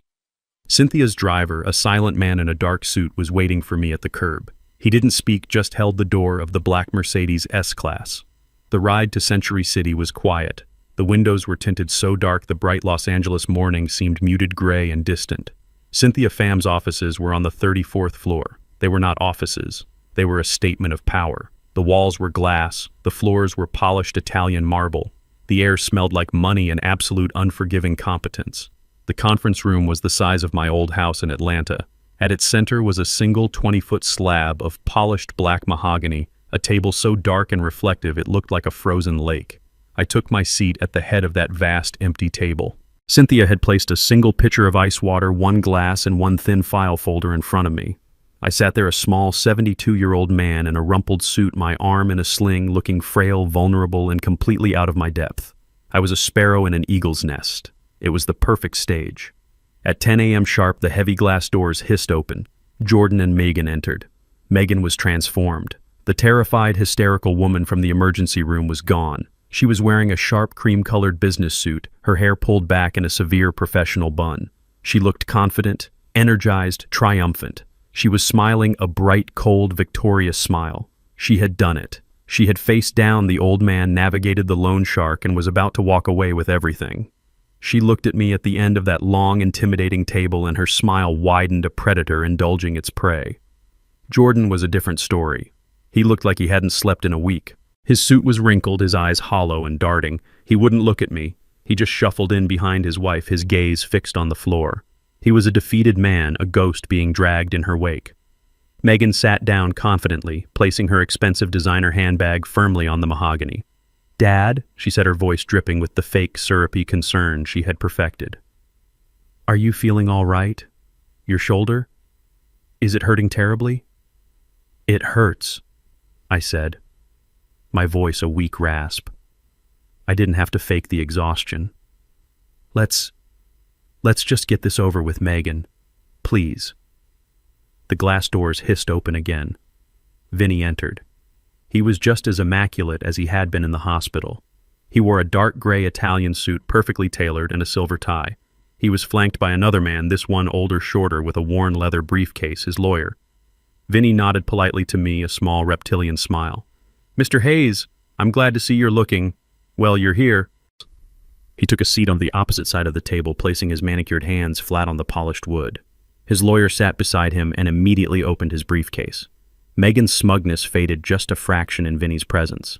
Jordan looked like he might actually be sick. The air in the room became charged. The polite professionalism of a high-powered law office was now warring with the barely concealed violent threat that Vinny represented. The doors closed with a heavy final click. Cynthia Pham entered from a side door. She was the very picture of corporate power, a razor-sharp black suit, her hair in a severe bun that looked like it could cut glass. She didn't smile. She didn't greet anyone. She simply radiated an authority that immediately eclipsed everyone else in the room, including Vinny. She sat to my right, placing a single, identical thin file in front of her. She looked around the table, her gaze pausing for a moment longer than necessary on Megan and Vinny. "Good morning," she said. Her voice was not loud, but it filled the room. "Thank you all for coming on such short notice. I am Cynthia Pham, counsel for Malachi Hayes and the Hayes Trust." She opened the file. "We are here to resolve all outstanding financial matters as requested by my client." Megan shifted in her chair, impatient, practically vibrating with the anticipation of her payout. Cynthia turned her piercing gaze to Vinny. "Mr. Vinny, I don't believe we have a last name for you." Vinny's lawyer spoke for the first time, his voice like gravel. "That won't be necessary. We are here to discuss the outstanding personal loan made to Mr. Jordan Hayes." "Of course," Cynthia said. "The $200,000 loan currently in default. Let's start there." She looked at me. I nodded, playing my part. I looked small. I looked scared. Yes, let's pay him. I don't want any more trouble. I just want him gone." Cynthia looked back at Vinny. "Mr. Hayes has decided to resolve his son's indiscretion. He is prepared to pay the $200,000 in full. Today." I watched Megan's face. A slow, triumphant grin spread across her lips. She looked at Jordan, her eyes shining with pure victory. She'd done it. She had faced down the old man, faced down the loan shark, and won. Vinny simply nodded, satisfied. "A wise decision, Mr. Hayes. We appreciate your promptness." His lawyer slid a single piece of paper across the table. "The wire transfer details." Cynthia didn't even glance at it. She pushed it back with one finger. "We won't be needing that. We will be paying by certified check." Megan could barely contain herself. "Great, perfect," she chirped. "So, Cynthia, while you're cutting that check, we also need to discuss the other documents." "The other documents?" Cynthia asked, raising one perfectly plucked eyebrow. "Yes," Megan said, all business now. She was in charge. "The amnesty agreement. The one where Dad agrees not to press those ridiculous assault charges. And she took a deep, satisfied breath. "The deed transfer for the Ladera Heights house, as he promised." Jordan finally spoke. His voice was shaky, but bolstered by his wife's absolute confidence. "Yes, Dad, you promised. You said we could have the house." I looked at Cynthia. I gave her the smallest, almost imperceptible nod. "Now." Cynthia held Megan's gaze. "Ah, yes, the house. I'm glad you brought that up." She looked down at her file. "Mr. Vinny, we will get to your check in a moment. But first we must address the issue of the payment source for this $200,000 debt." Vinny frowned. "I don't care where the money comes from as long as it's green." "Oh, I think you will," Cynthia said, a very small, very dangerous smile touching her lips. "You see, Mr. Hayes will be paying you the $200,000 from the proceeds of the sale of the Ladera Heights house." Cynthia Pham looked at Vinny, then at Megan, her expression perfectly neutral. "Mr. Vinny, we will get to your check in a moment. But first, we must address the issue of the payment source for this $200,000 debt. You see, Mr. Hayes will be paying you the $200,000 from the proceeds of the sale of the Ladera Heights house." The words landed on the table with a heavy thud. Megan, who had been vibrating with triumphant greed, suddenly froze. Her smile vanished. What did you say?" Jordan looked up, his confusion palpable. "The proceeds, Dad. What does that mean?" Megan's mind, sharp as a rat trap, got there first. "Wait," she said, her voice rising high and sharp. No, that's not the deal. The deal," she said, pointing a finger first at me, then at Cynthia, "is that he pays Vinny and he signs the house over to us. That was the deal. We just discussed it." Cynthia Pham raised one perfectly plucked eyebrow. She looked at Megan with the mild curiosity of a scientist observing a loud, simple insect. "Oh no," Cynthia said, her voice smooth as silk. "I think you've misunderstood. Mr. Hayes isn't giving you the house." She paused, letting the silence stretch, tightening the knot in the room. Mr. Hayes has sold the house. If a bomb had gone off, the reaction could not have been more total. Sold! Megan's voice was a shriek. It was so loud it echoed in the soundproofed room. What do you mean, sold? He can't... We live there. We have plans. Jordan finally found his voice, a high-pitched, panicked squeak. Dad, what is she talking about? You sold the house this morning. How? Even Vinny, the man of perfect, terrifying calm, lost his composure. His mask of politeness slipped. He leaned forward, his eyes no longer calm but narrowed into slits. Sold. Wait a minute. You sold my collateral. What sale? Who authorized this? His lawyer was already sitting up straight, his hand on his briefcase. Megan was on her feet, her face a blotchy, furious red. She's lying. This is a trick. It's a bluff. Dad, tell them you promised us the house. Tell them you're signing it over. Tell them... She was hysterical, looking at me with a wild, desperate plea. I looked up at her from the end of the long table. The frail, terrified old man was gone.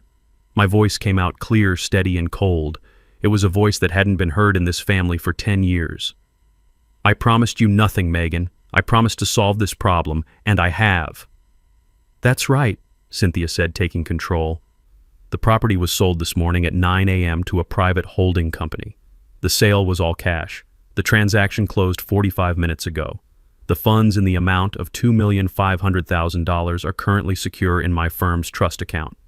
$2,500,000. The number hung in the air, a physical weight. Jordan made a small choking sound. 2.5 million, Dad, the house. It was worth that much. He looked at me, his eyes wide with a new, horrifying understanding. But Megan was a different story. Her mind had processed the number, and her rage had instantly pivoted. 2.5 million, she whispered, her voice trembling. 2.5. And you...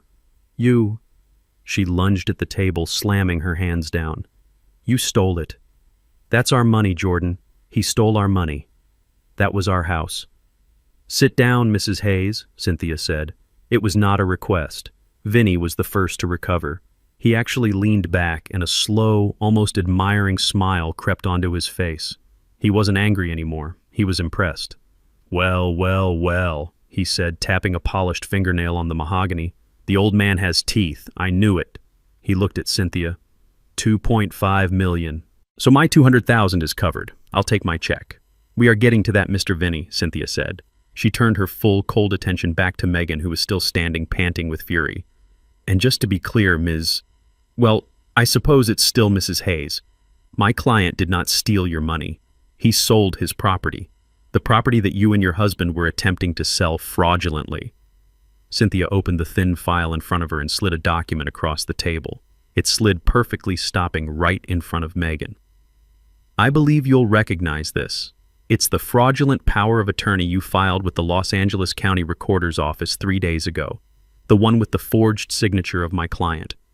The one with the fake notary stamp from a notary who my investigator found has been dead for 5 years. That Mrs. Hayes is what we in the legal profession call Exhibit A in a felony fraud and forgery case. Megan's face went from red to a waxy, sickly white. She stared at the paper as if it were a snake. Jordan finally broke. He put his head in his hands and let out a long, wailing sob. Oh my God, Megan. What did you do? I told you it wouldn't work. Quiet, Jordan, she hissed, but her voice was weak, her confidence shattered. Vinny's lawyer just slowly, quietly closed his briefcase. He knew this part of the fight was over. I looked at Megan, at her white, shaking face. You said I owed you, I said, my voice carrying down the long table. You said Jordan was entitled. You were right about one thing, Megan. You are owed something. You worked very hard for it. She looked up at me, a flicker of desperate, confused hope in her eyes. And you, I said, are about to receive it. The silence in the room was a physical thing. It was heavy, cold, and absolute. Cynthia Pham's words, Mr. Hayes has sold the house, seemed to hang in the air, frozen right above the polished black table. Jordan made a small strangled sound, like a man who had been punched in the gut. He just stared, his mouth open, his eyes completely vacant. He was broken. Megan, however, was not. I watched her face go through a rapid, ugly transformation. It was like watching a time-lapse of a flower rotting.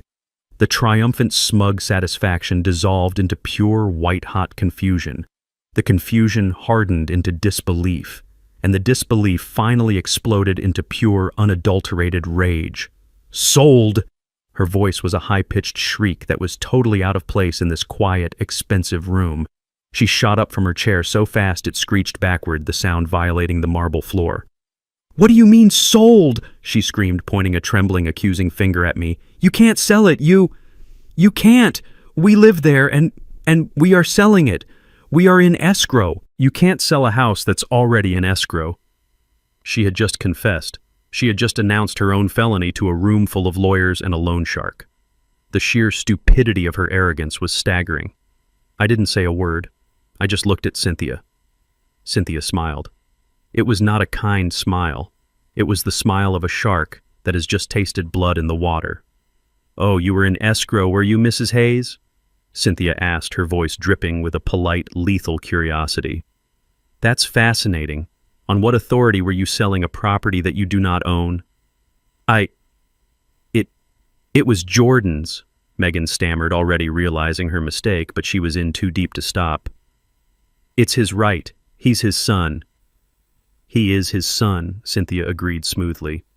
"But he is not the owner of record. The Ladera Heights Trust is. And you, Mrs. Hayes, were attempting to commit felony real estate fraud. You were trying to illegally sell an asset you do not own using forged documents." This hit Megan harder than the news of the sale. The color drained from her face. "Forged? I don't know what you're talking about. Don't you?" Cynthia opened the thin file in front of her. She slid a single document across the 20-foot expanse of the table. It glided silently, perfectly stopping right in front of Megan's trembling hands. "I believe you'll recognize this. It's the fraudulent power of attorney you filed with the Los Angeles County Recorder's Office 3 days ago. The one granting Jordan Hayes full authority to liquidate assets on behalf of his medically incapacitated father." Cynthia leaned forward. "My client's signature forged, a medical assessment from a doctor who doesn't exist, and the notary stamp, well, my investigator is very thorough. It turns out, Mrs. Hayes, that the notary you claimed witnessed this document has been dead for 5 years. Vinny the loan shark actually laughed. It was a single short, sharp bark of amusement. He glanced at his own lawyer and muttered one word. "Sloppy." Megan stared at the paper as if it were a venomous snake. She was cornered. She was trapped. Cynthia ignored her. She turned her cool professional gaze to Vinny. "Now to your matter, Mr. Vinny." She opened a drawer in the mahogany credenza behind her. She produced a single crisp certified bank check. "As I stated," Cynthia announced to the room, "the house was sold this morning. The sale price was $2,500,000. I watched Jordan's head snap up. The empty, ghostly look vanished instantly, replaced by a new, desperate, hungry light. $2.5 million. His lips parted. He was doing the math. Cynthia slid the check across the table to Vinny. It stopped perfectly in front of him. "Here is your $200,000, Mr. Vinny, settling the debt of Mr. Jordan Hayes. Paid in full." Vinny picked up the check.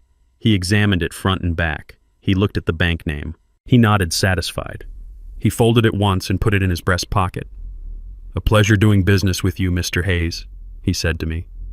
He and his lawyer stood up, ready to leave. "Wait." It was Megan. Her voice was sharp, commanding. Vinny paused, one hand on the back of his chair. Megan was standing trembling, but her mind was clearly working at a furious pace. The shock was gone. The fear of prison was gone. All that was left was the greed. It was so powerful, so pure, it eclipsed every other emotion. $2.5 million, she said, her voice shaking with a new kind of energy. You sold it for $2.5 million. That is correct, Cynthia said. And you paid him. She pointed a sharp, red-nailed finger at Vinny. $200,000. Correct. So, where is the rest? The question was so breathtaking in its arrogance that even Vinny paused. Where, Megan demanded, her voice rising to a near scream, is the other $2.3 million?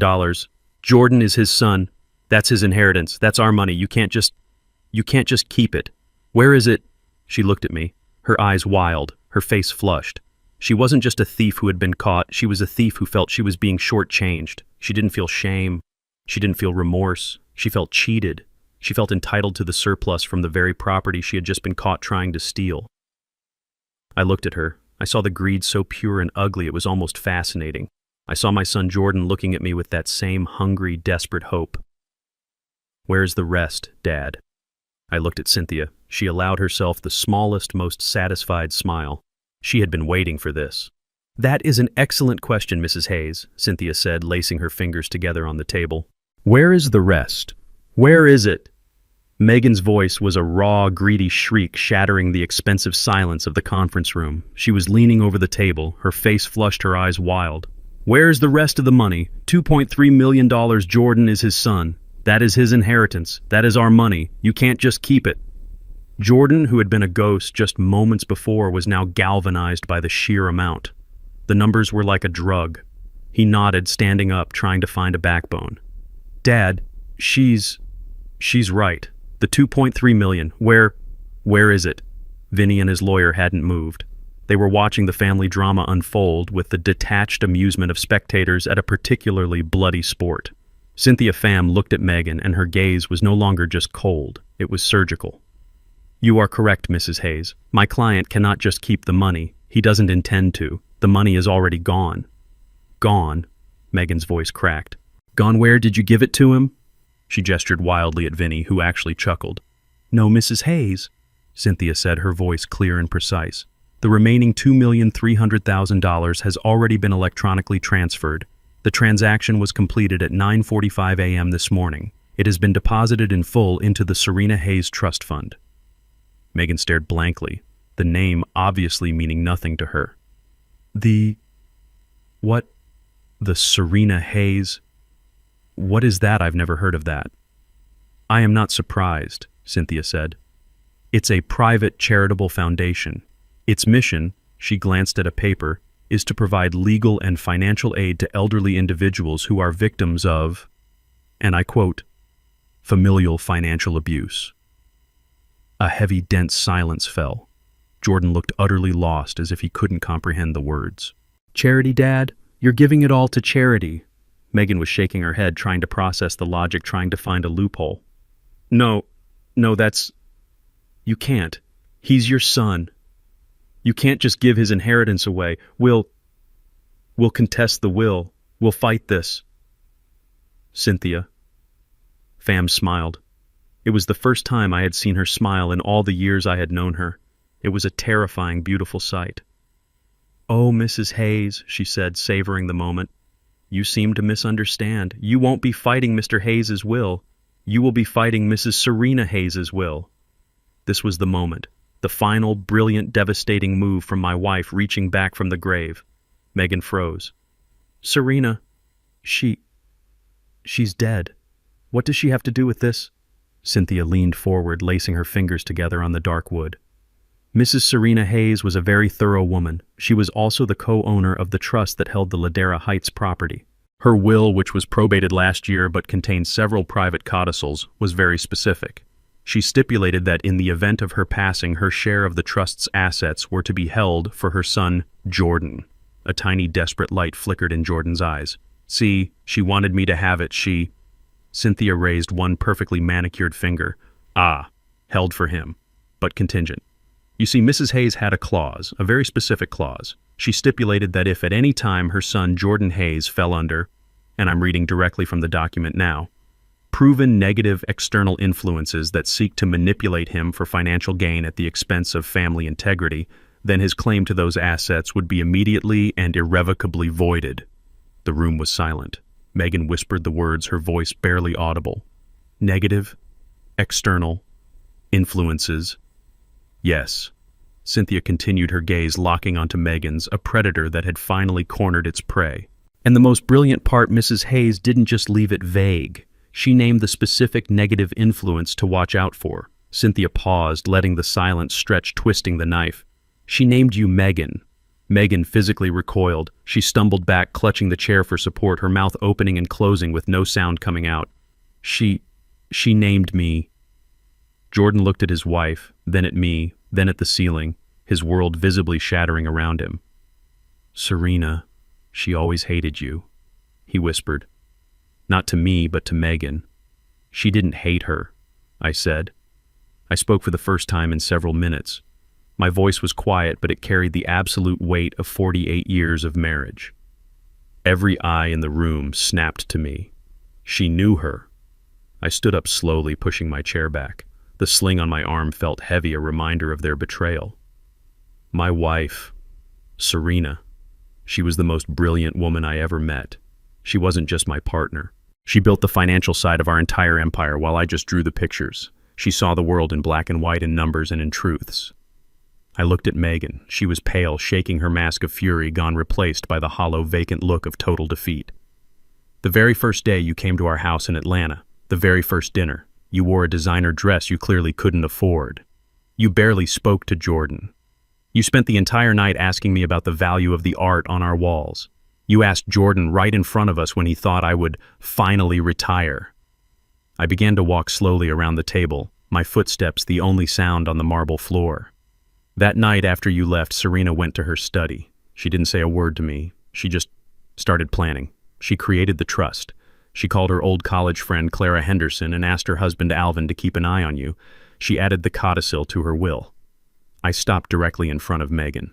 She wouldn't look at me. She was staring at the forged document on the table, her Exhibit A. "Serena didn't hate you, Megan. She just saw you for exactly what you are. A cheap, greedy, desperate opportunist. You thought you were smarter than all of us. You thought you were manipulating a weak son and a senile old man." I leaned down, lowering my voice, so only she and Jordan could hear a final intimate execution. "The truth is, you've been dancing on my wife's strings for the last 5 years. She saw this day coming. She knew you, and she ensured that the very act of you trying to steal from us would be the trigger that guaranteed you got exactly what you deserve." I paused, letting the words sink in. "Nothing." Vinny stood up. He picked up the certified check from the polished table. He didn't fold it. He held it in his hand, a tangible victory. He nodded once to his lawyer. He had gotten exactly what he came for. The bizarre, pathetic family theater he had just witnessed was none of his business. "Well, Mr. Hayes, Mrs. Pham," he said, his voice perfectly smooth, perfectly satisfied. "This has been illuminating. A pleasure doing business with you." He turned to leave a king, exiting the stage, his business concluded. Megan and Jordan were still staring at the empty space on the table, their minds clearly spinning from the revelation about the $2.3 million, but that was no longer Vinny's concern. "Just one moment, Mr. Vinny." Cynthia Pham's voice cut through the air. It was no longer polite. It was sharp as a wire. Vinny paused, his hand on the heavy glass door handle. He turned around slowly, his cultivated amusement fading, replaced by a flicker of genuine annoyance. "Our business is concluded, counselor. The debt is paid. We are leaving." His lawyer, the shorter man with the worn briefcase, echoed him. "My client has received payment as agreed. Any further discussion is harassment." "Oh, I wouldn't call it harassment," Cynthia said. She stood up, walking slowly from behind her chair to the edge of the vast table. "I'd call it documentation, a necessary formality." Vinny's eyes narrowed. "What are you talking about?" "You see," Cynthia continued, "Mr. Hayes is a meticulous man. He has been his entire life. As his counsel, I am also meticulous. We could not, in good conscience, settle a $200,000 debt without ensuring the transaction was properly documented." Megan and Jordan were watching this new exchange, their own problems momentarily eclipsed by this new dangerous tension. "Documented how?" Vinny's lawyer asked, his voice suddenly wary. "Well, for instance," Cynthia said, "this check." She pointed to the paper still in Vinny's hand. "It's a certified bank check, a very real, very traceable transaction. A transaction that will, of course, be reported to the Internal Revenue Service." Vinny's face, which had been so perfectly calm, so controlled, finally changed. A small muscle in his jaw began to twitch. Cynthia's smile was thin, cold, and predatory. "I'm sure a sophisticated businessman like yourself has a very good explanation for this sudden $200,000 windfall. A very clear paper trail. I am certain you were planning to declare this loan repayment." as taxable income on your next return. Weren't you? Vinny said nothing. He just stared at her. His lawyer began to shift uncomfortably. But you see, Cynthia said, that's just my concern as a tax-abiding citizen.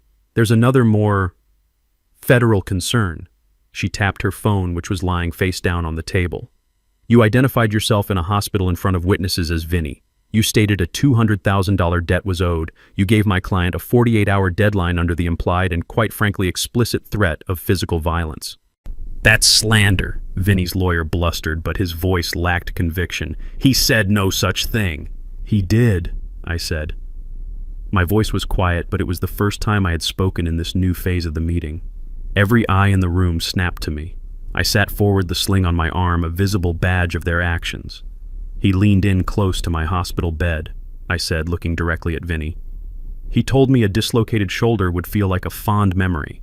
He told me he would finish the job. He threatened to murder me.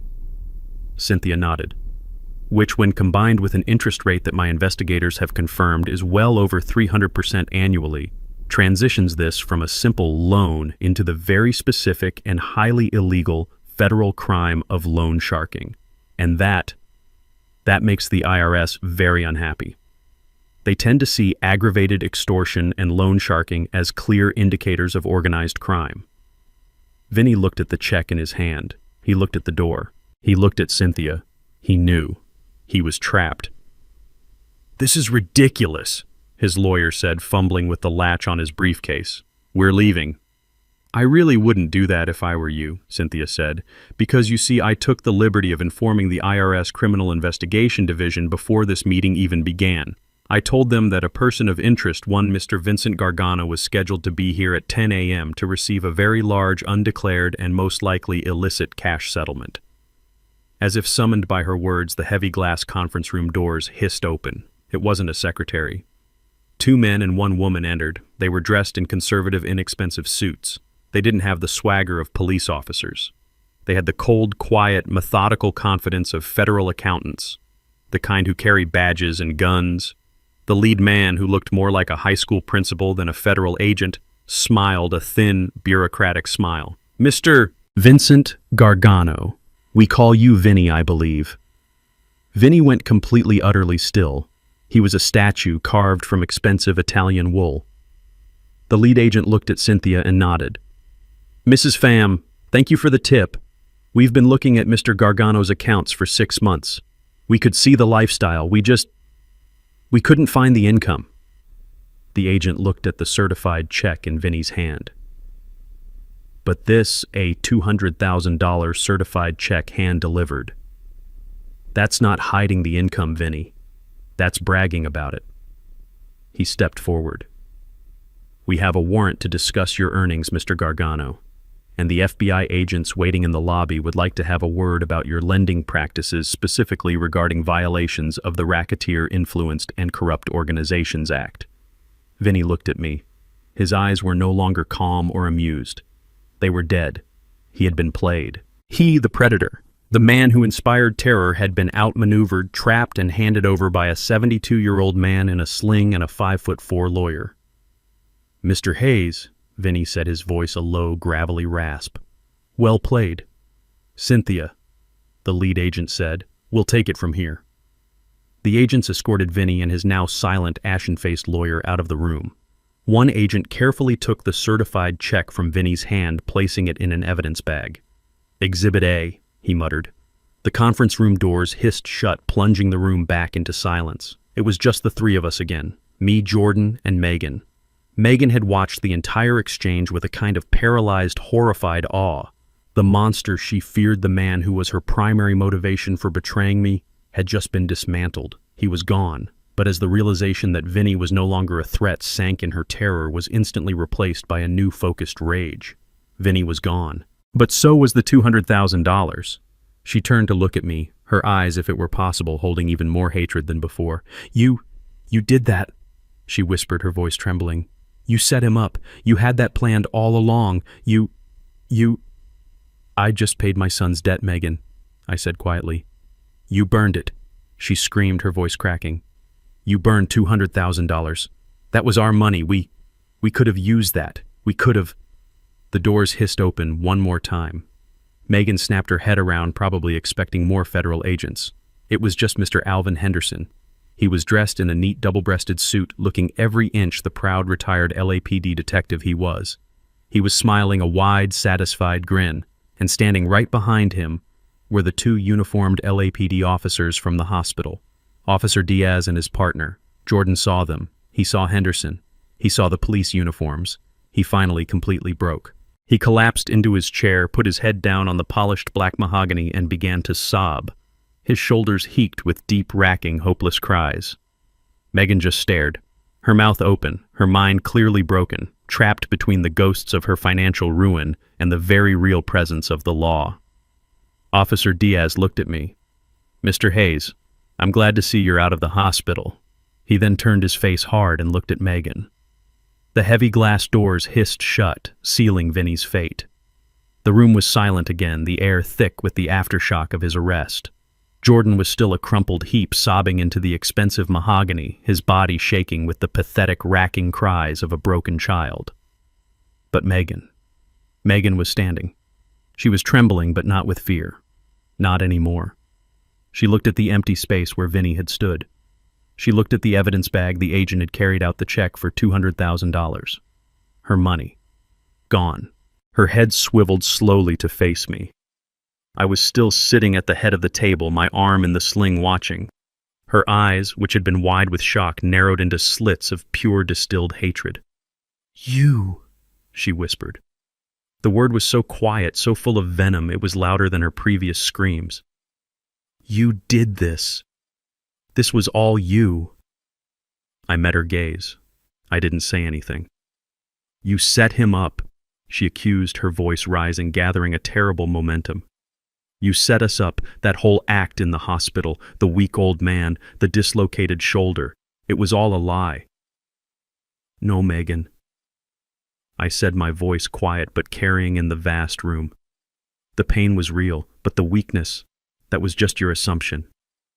You ruined us," she finally screamed, lunging toward the table again, her face contorted. "That was $200,000. We needed that. You burned it. You gave it to him just to spite us. You monster." I looked at her. I looked at my son, still crying, a broken puppet with its strings cut. I had seen enough. The performance was over. Slowly, deliberately, I stood up.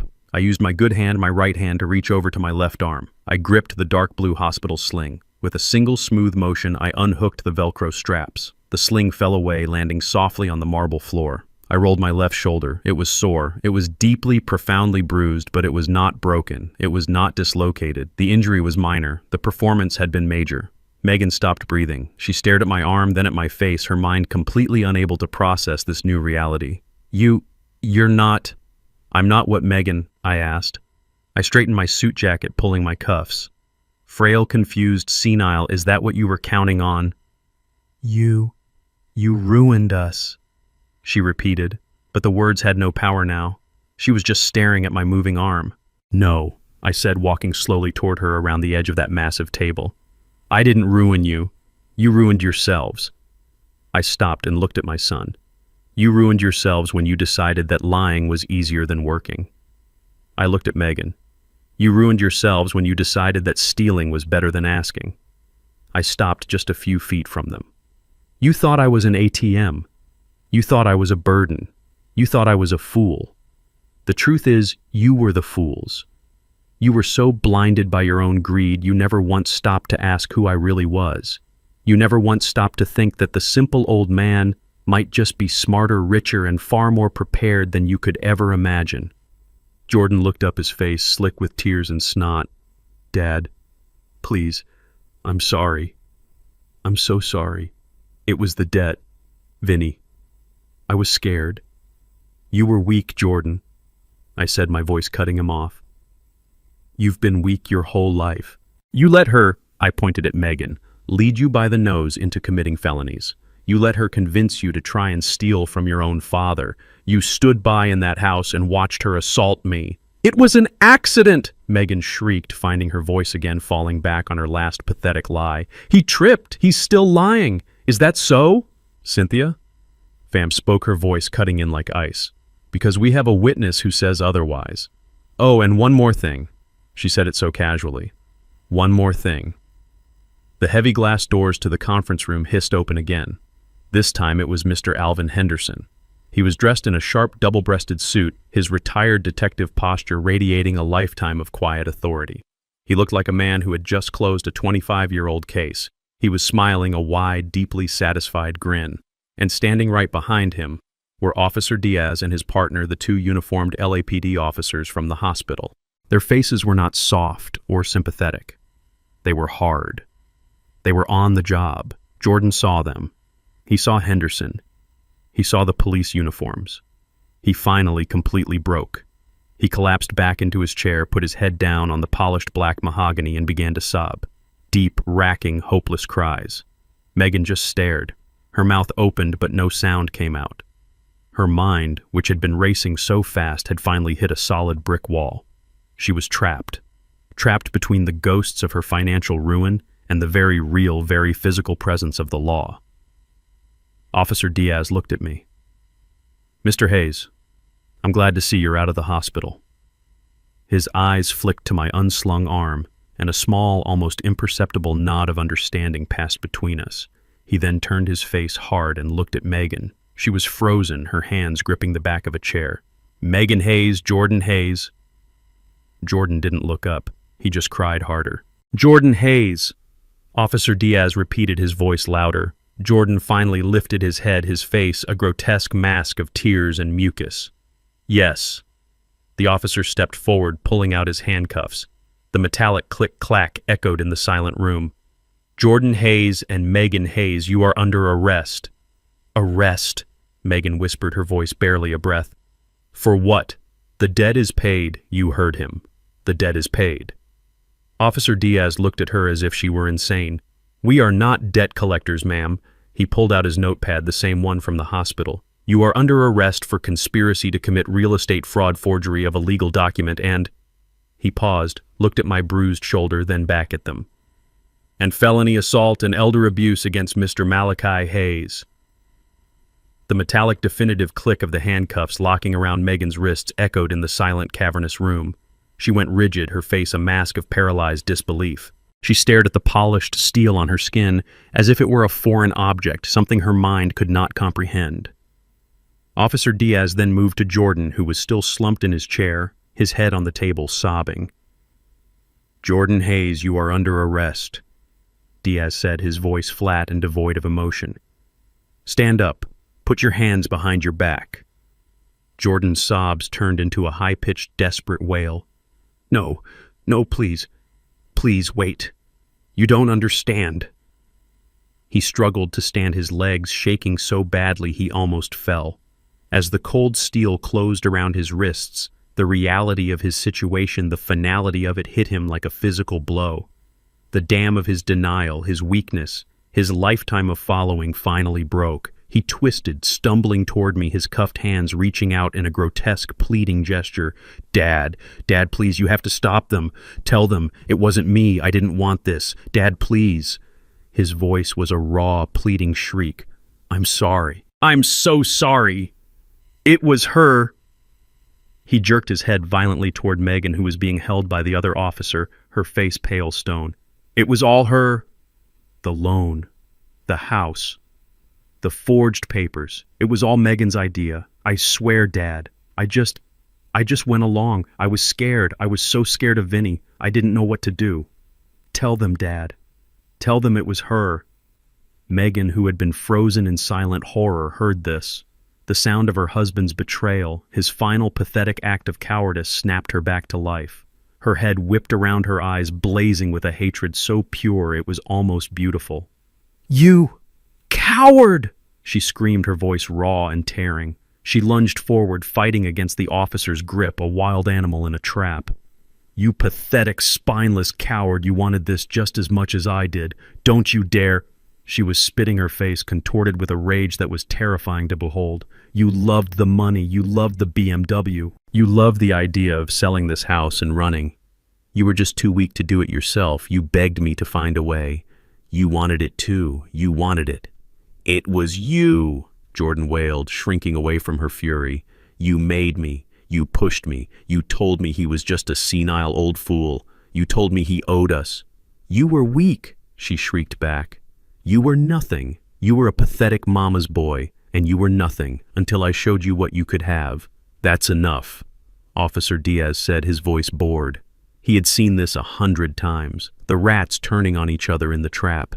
He and his partner physically separated them, pulling them firmly toward the glass doors. You can tell your stories to the detectives downtown. They were at the door. Jordan stopped fighting. He just looked at me, his face a ruin of tears and mucus, his cuffed hands held awkwardly behind him. His eyes were no longer pleading for help. They were just empty. He was a 40-year-old child waiting for his father to fix the unfixable. I looked at my son. The son I had raised, the boy I had loved, the man I had hoped he would become. And I felt nothing. Not rage, not betrayal, not even the sharp throbbing sting of pain from my shoulder. All I felt was a vast, cold, profound pity. I walked slowly toward him, stopping just a few feet away. The officers paused, letting me have the last word. You had everything, Jordan, I said. My voice was quiet, not angry, just filled with a terrible final sadness. You had a home, a rent-free life in one of the most expensive cities in the world. You had opportunities. You had a father who loved you. You had a father who would have given you anything if you had just asked. I looked at the floor, then back at him. But you didn't ask. You chose to take. You chose this. You chose her. You chose greed. You chose the easy lie over the hard truth. I took a deep breath, and I said the words that had been sitting on my heart for a year, a final testament to the woman who had seen this all coming. My wife, your mother, Serena, she was right about you. Jordan's head snapped up, his eyes widening in confusion. She told me this would happen. I continued, my voice steady. She told me you were weak, that you would attach yourself to someone you thought was strong, someone who would hollow you out. She told me Megan would be the one holding the shovel, but that you would be the one who let her dig. I didn't listen. I wanted to believe you were strong. I shook my head, not in anger, but in a deep, weary sorrow. I was the fool, Jordan, but you were the disappointment. Jordan just wept a silent, broken stream of tears. He had no words left. He had nothing left. Let's go, Officer Diaz said, gently pulling him by the arm. They led them out of the conference room. Megan was silent now, her face pale stone, her eyes fixed on me with a look of such murderous hatred that I knew if she ever got out she would try to find me. The glass doors hissed shut, and they were gone. Cynthia Pham came to stand beside me. We watched them being led down the long marble hallway. It's done, Mac, she said quietly. No, I said, turning away from the door. It's just beginning. I walked out of Cynthia Pham's office. I didn't look back. I heard vaguely Megan begin to scream again as the officers pulled her to her feet, a high, thin sound of pure animal desperation. It didn't matter. The heavy glass doors of the conference room hissed shut behind me, cutting off the sound, sealing their fate. I walked alone down the long, empty marble hallway. My footsteps echoed in the silence. My shoulder was throbbing a dull, deep ache that felt like a distant reminder of a battle I had already won. Cynthia had stayed behind to oversee the transfer of the evidence, which now included my son and daughter-in-law, to the detectives. I rode the elevator down 34 floors in complete silence. When the doors opened, the lobby was bright with the California sun's sunlight streaming through the floor-to-ceiling windows. It felt like I was seeing the world in color for the first time in years. My driver was waiting, the same black Mercedes S-Class I had arrived in. He opened the door for me. I was no longer the frail old man who had arrived in a hospital-issued sling. I was myself again. The days that followed were a quiet storm of legal necessities. I didn't attend the arraignment. I didn't need to. Cynthia handled everything. The case against Jordan and Megan was an avalanche. It was overwhelming. The forged power of attorney, the fake notary, the testimony from the police officers at the hospital, the restraining order I had filed, the audio recordings from Alvin Henderson, who at Serena's request had installed a high-sensitivity microphone along his fence line years ago just in case. And of course, the attempted assault. They faced a mountain of charges: conspiracy to commit real estate fraud, forgery, grand theft. and the one that sealed their fate: felony assault and financial elder abuse.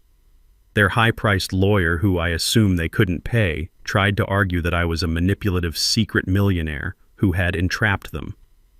The judge, a no-nonsense woman who had seen it all, looked at the photographs of my bruised shoulder and the stack of forged documents. She denied them bail, deeming them a flight risk, and in Megan's case, a clear and present danger. They were going to trial. They were going to prison. The weakness I had fostered in my son and the cancerous greed he had married had finally met its inevitable end, a concrete wall. And Vinny disappeared.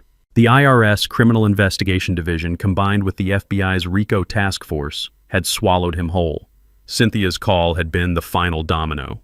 A man like Vinny, who built his entire empire in the shadows of shell corporations and back-alley threats, could not survive the sudden harsh glare of federal light. He had been so terrified of me that day, the old man with teeth, he never realized I was just the bait. Cynthia was the trap. His organization was being dismantled. His assets were seized. He was done. I didn't stay in Los Angeles for the trial. My testimony was recorded. My work there was finished. I took the first flight back to Atlanta, back to my quiet 7,000-square-foot house by the Chattahoochee River, back to the life I had built with my wife. The $2.3 million from the sale of the Ladera Heights house sat in Cynthia's trust account. It felt heavy. It was blood money. Money tainted by their lies, their desperation, their betrayal. I couldn't touch it. I didn't need it. My existing portfolio was more than enough to last me 3 lifetimes. I knew exactly what Serena would have wanted. She had seen the problem. She had seen the negative external influence. She had seen the rot. And her will, her brilliant secret will, had provided the solution. I called Cynthia. "It's time, Cynthia. Let's build it." We established the Serena Hayes Trust Fund. It wasn't just a name. It was a mission. A new charitable foundation with a single focused purpose to provide free, aggressive legal and financial protection to elderly individuals who were being victimized by their own families. We would be the firewall for the parents and grandparents being treated like ATMs. We would be the sword and the shield for the silent, frightened elders who thought they had nowhere else to turn. We would be the voice Serena never got to use. I endowed the LA branch with $500,000 from the sale. And I knew exactly who had to run it. I called Alvin Henderson. I offered him the job executive director. He was silent for a moment. Then, his voice thick with emotion, he said, "Mr. Hayes, Mac, it would be the greatest honor of my life, for Clara and for Serena." The house in Ladera Heights, the symbol of my son's ultimate failure, was transformed. Its monetary value was no longer a temptation. It was a weapon for justice. 3 months later, a letter arrived. It was forwarded from Cynthia's office. The return address was the Los Angeles County Jail. It was from Jordan. I sat on my back porch overlooking the river. The letter felt heavy in my hand, heavier than its actual weight. I recognized his handwriting, the same hesitant looping script I had seen on his schoolwork 30 years ago, the same script I had tried to shape into something stronger. I didn't open it. What could he possibly say? That he was sorry. He was sorry he got caught. That he loved me. His love was conditional on my bank account. That it was all Megan's fault. A real man does not hide behind his wife. There were no words in that envelope that could undo what he had done. There was no apology that could erase the image of his hollow eyes as he pleaded for my money. There was no excuse that could silence the sound of Megan's shriek. "You owe us." I took the unopened letter inside. I walked to my study, to the fireplace Serena and I had designed together. I turned on the gas. I dropped the letter into the flames. I watched the edges curl, turn black, and crumble into ash. He was no longer my son. He was just a consequence. I sit on my porch in Atlanta most evenings now, just as I did with Serena. The air here is softer than in LA. The river moves slowly. I am 72 years old, and I am by any measure a very wealthy man. I have properties across the globe. I have a portfolio that generates more in a month than Jordan and Megan tried to steal in a lifetime. But that isn't true wealth. I learned that from Serena. True wealth is not the $30 million in the bank. It is the dignity of a life lived with honor. It is the clarity of knowing who you are. It is the peace that comes from protecting what you've built. I failed my son. I see that now. My desire to protect him from struggle, my silent hidden wealth, my rent-free house. I didn't give him a foundation. I gave him a crutch. I made him weak, and his weakness made him prey for a predator like Megan. Serena saw it. She knew. Her final act, her secret will, wasn't just to protect our money. It was to protect me. It was her last brilliant lesson. She was right. She was right about all of it. I look out at the river. The foundation in her name is already handling its first cases. The fight continues. My son is in prison. My daughter-in-law is in prison. My loan shark is facing federal charges, and I am finally at peace. I made a mistake by ignoring my wife's warning, but I fixed it, and Serena can finally rest. This story taught me the hardest lesson of my life. My wife Serena tried to warn me that greed is a cancer. It hollowed out my son and turned his wife into a monster. They looked at my simple clothes and my quiet life, and they mistook my kindness for weakness. They thought I was just a frail old man, an ATM to be drained. But true strength isn't about the luxury car you drive or the expensive suit you wear. It's about the integrity you refuse to compromise.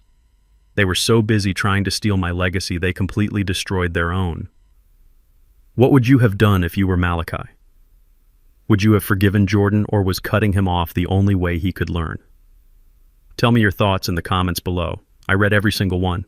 And if you enjoyed this story and want to hear more stories about justice being served, please hit the like button and subscribe to the channel. We have so many more stories just like this one where the people you underestimate the most turn out to be the strongest of all. Thank you for listening, and we'll see you in the next story.